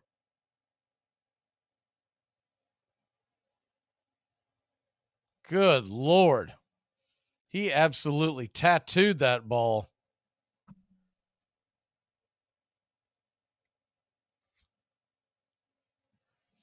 If the facade hadn't been in the way, I think it'd still be rolling. Looked like the cutter It hung just enough in the zone.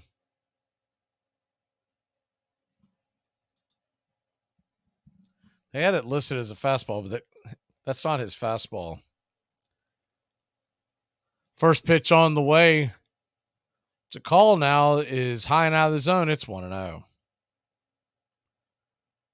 Shadows are starting to creep out again as the sun's starting to break. The 1-0 pitch. Top of the zone. 1-1.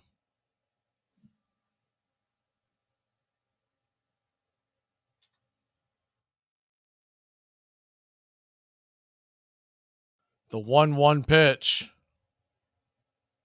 High and out of the zone, 95 miles an hour. It's now 2-1.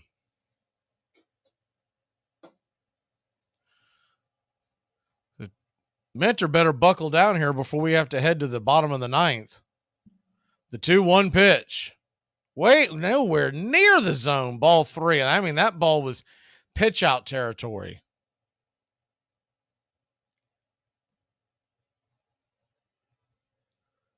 Smith is on deck. I'm a little surprised by that because I would think that they would pinch hit him, but the 3-1 just clipped the top of the zone. Man, we got a fortuitous call on that one. It's a full count.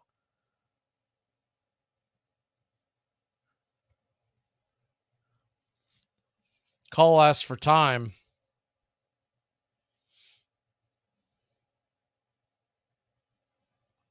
This is high drama here in Atlanta. We thought we might cruise here in the ninth. The 3-2 from Mentor. Swing, and that ball's lifted into center field. Underneath it is Michael Harris II, and a big out, number 1. Harris has his glasses back on, so that can tell you, that tells you right there that the sun is beaming bright in the sky right now, and all those shadows, that's actually going to help Mentor. So Dom Smith is going to face him. Of course, he's got the home run power, but you got a lefty-lefty matchup here. First pitch on the way is a swung on, and that ball is belted into right field. Leaping and making the catch at the wall is Acuna. Kind of a bunny hop, but we'll take the out, and out number 2. Big out number 2. Good Lord Almighty, let's get out of this game.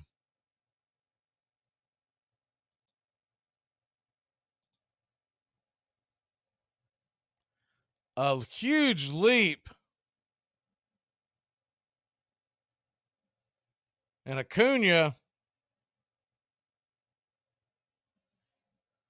saves the day. First pitch on the way to Vargas is outside wide for a ball. It's 1-0.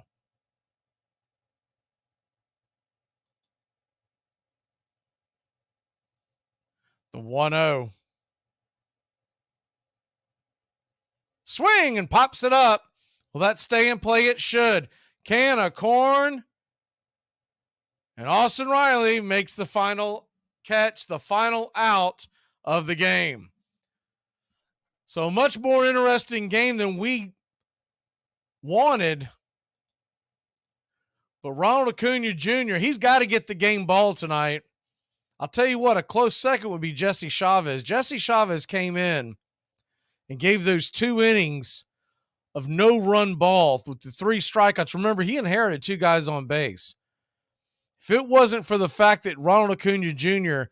has 2 home runs, 2 doubles, a home run, 3 RBIs, 2 runs scored, it would be very tempting to give it to him. But the Braves win it 6-4. 6 runs, 6 hits, no errors for Atlanta. 4 runs, 9 hits, no errors. A.J. Minter gets his 9th save of the year, though it may not have been pretty. Schuster gets his 3rd win of the year. He'll go to 3-2. Gore drops to 3-5. And Acuna, 3 for 4, 3 RBIs, a home run, 2 runs. Olsen, 0 for 4 tonight. Riley went 0 for. Pretty much all the damage was done by Acuna and Pilar. And then, of course, the 2-run home run by Ozuna. So that'll about do it. The Atlanta Braves win it. Wasn't easy. My, oh my, oh my. Atlanta will keep their lead over the Mets at 9.5. Philly's going to drop a game, so that'll be 9, and they'll stay 4.5 in front of the Miami Marlins, who win again. Miami's got to get to the meat of their schedule. We got to get some losses on them. The game itself lasts just over we'll call it 2 hours and 22 minutes, 99% capacity today, 40,799 at Truist Park, a great crowd in Atlanta. 40th win on the year. Let's go celebrate, Braves country. We got Saturday night off. I don't know what y'all are going to do, but I'm going to go find me a cold one somewhere, by God. How about them Braves? Braves win. Braves win. Your Atlanta Braves win. Enjoy the Saturday, the Sunday. We'll see you Monday afternoon, 3 to 5. We go live.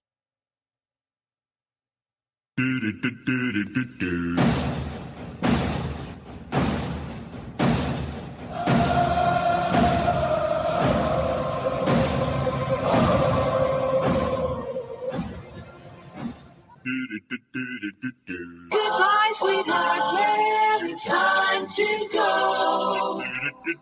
We're back tomorrow with another show. Well, unless we're fired, we'll talk to you then.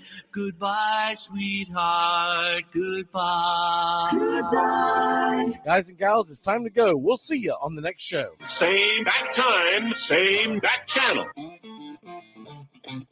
Thanks for listening to Braves Country Baseball. With Mac Magee, we're proud to bring you year number 3.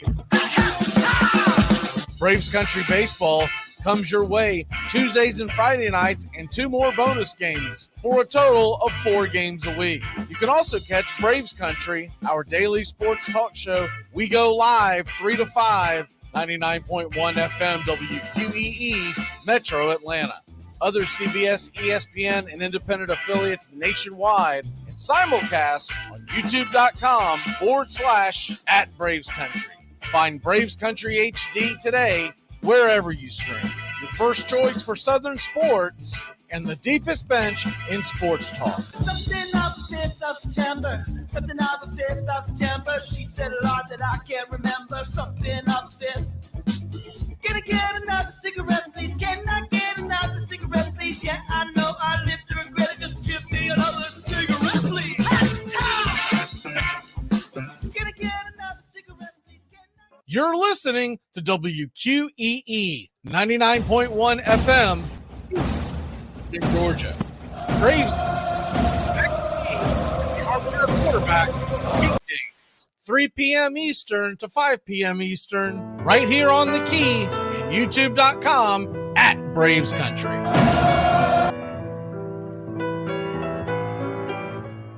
Lineup for yesterday by Ogden Ash. A is for Alex, the great Alexander. More goose eggs he pitched than a popular gander. B is for Bresnahan, back of the plate. The Cubs were his love and McGraw his hate. C is for Cobb, who grew spikes not corn, and made all the basemen wish they weren't born. D is for Dean, the grammatical diz. When they asked who's the tops, said correctly I is. E is for Evers, his jaw in advance, never afraid to tinker with chance. F is for Fordham, and Frankie and Fish. I wish he were back with the Giants, I wish. G is for Gehrig, the pride of the stadium. His record pure gold, his courage pure radium. H is for Hornsby, when pitching to Raj. The pitcher would pitch, then the pitcher would dodge. I is for me, not a hard-hitting man, but an outstanding all-time incurable fan. J is for Johnson, the big train in his prime, was so fast he could throw 3 strikes at a time. K is for Keeler, as fresh as green paint, the fastest and mostest to hit where they ain't. L is for LaHoy, whom Clevelanders love, Napoleon himself with glue in his glove. M is for Matty, who carried a charm in the form of an extra brain in his arm. N is for Newsom, Bobo's favorite kin. You ask how he's here, he talked himself in. O is for Ott, of the restless right foot. When he leaned on the pellet stay put. P is for Plank, the arm of the A's. When he tangled with Matty, games lasted for days. Q is for Don Quixote, Cornelius Mack. Neither Yankees nor years can halt his attack. R is for Ruth, to tell you the truth. There's no more to be said, just R is for Ruth. S is for Speaker, swift center field tender. When the ball saw him coming, it yelled, I surrender. T is for Terry, the giant from Memphis, whose 400 average you can't overemphasize. U would be Ubel if Carl wore a cockney, but we say Hubble in baseball like football in Rockney. V is for Vance, the Dodgers' very own Dazzy. None of his rivals could throw as fast as he. W, Wagner, the bow-legged beauty, short, closed to all traffic with Honus on duty. X is the first of 2 X's in Fox, who was right behind Ruth with his powerful socks. Y is for Young, the magnificent sigh. People battled against him, but I never knew why. Z is for Zenith, the summit of fame. These men are up there. These men are the game. Lineup for yesterday, Ogden Nash, January 1949, Sport Magazine.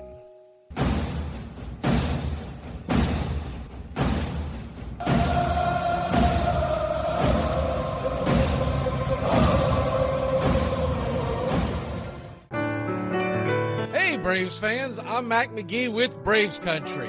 We'll be right here on the key all year long giving you Braves Country baseball, pitch by pitch, inning by inning of your Atlanta Braves. Make sure to catch Braves Country right here on the key. We go live 3 to 5, and we'll keep you up to date on the upcoming schedule for Braves Country.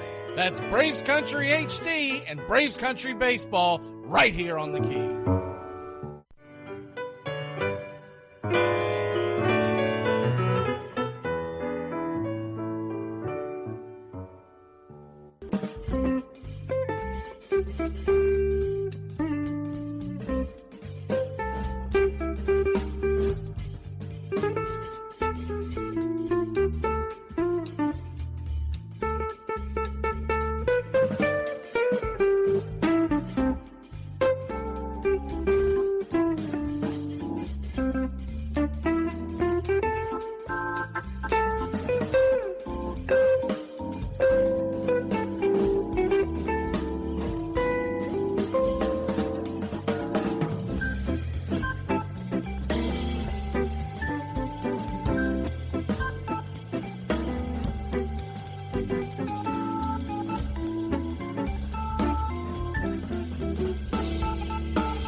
Casey at the Bat by Ernest Lawrence Thayer.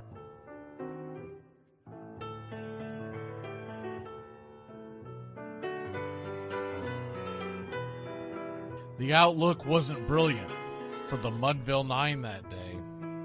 The score stood 4-2, but with 1 inning more to play. And when Cooney died at first, and Barrows did the same, a pall-like silence fell upon the patrons of the game. A straggling few got up to go in deep despair. The rest clung to the hope which springs eternal in the human breast. They thought, if only Casey could but get a whack at that, we'd put up even money now with Casey at the bat. But Flynn preceded Casey, as did Jimmy Blake, and the former was a hoodoo, while the latter was a cake. So upon that stricken multitude, grim, melancholy sat, for there seemed but little chance of Casey getting to the bat. But Flynn let drive a single, to the wonderment of all, and Blake, the much despised, tore the cover off the ball. And when the dust had lifted, and men saw what had occurred, there was Jimmy safe at second, and Flynn a hugging third. Then from 5,000 throats and more rose a lusty yell. It rumbled through the valley, it rattled in the dell. It pounded on the mountain and recoiled upon the flat, for Casey, mighty Casey, was advancing to the bat. There was ease in Casey's manner as he stepped into his place. There was pride in Casey's bearing, and a smile lit Casey's face. And when responding to the cheers, he lightly doffed his hat. No stranger in the crowd could doubt 'twas Casey at the bat. 10,000 eyes were on him as he rubbed his hands with dirt. 5,000 tongues applauded when he wiped them on his shirt. Then while the writhing pitcher ground the ball into his hip, defiance flashed in Casey's eye, a sneer cooled Casey's lip. And now the leather-covered sphere came hurtling through the air, and Casey stood a-watching it in a haughty grandeur there. Closed by the sturdy batsman, the ball unheeded sped. "That ain't my style," said Casey. "Strike one," the umpire said. From the benches black with people, there went up a muffled roar, like the beating of a storm waves on a stern and distant shore. "Kill him! Kill the umpire!" shouted someone on the stand, and it's likely they'd have killed him had not Casey raised his hand. With the smile of Christian charity, great Casey's visage shone. He stilled the rising tumult, he bade the game go on. He signaled to the pitcher, and once more the dun sphere flew. But Casey ignored it, and the umpire said, "Strike two!" "Fraud!" cried the maddened thousands, and echoed answered, "Fraud!" But one scornful look from Casey, and the audience was awed. They saw his face grow stern and cold. They saw his muscles strain. And they knew that Casey wouldn't let that ball go by again. The sneer is from Casey's lip. His teeth are clenched in hate. He pounds with cruel violence his bat upon the plate. And now the pitcher holds the ball, and now he lets it go. And now the air is shattered by the force of Casey's blow. Oh, somewhere in the favored land, the sun is shining bright. The band is playing somewhere, and somewhere hearts are light. And somewhere men are laughing, and somewhere children shout. But there is no joy in Mudville. Mighty Casey has struck out. Casey at the Bat, Ernest Lawrence Thayer, published June 3rd, 1888. San Francisco Examiner.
Bye.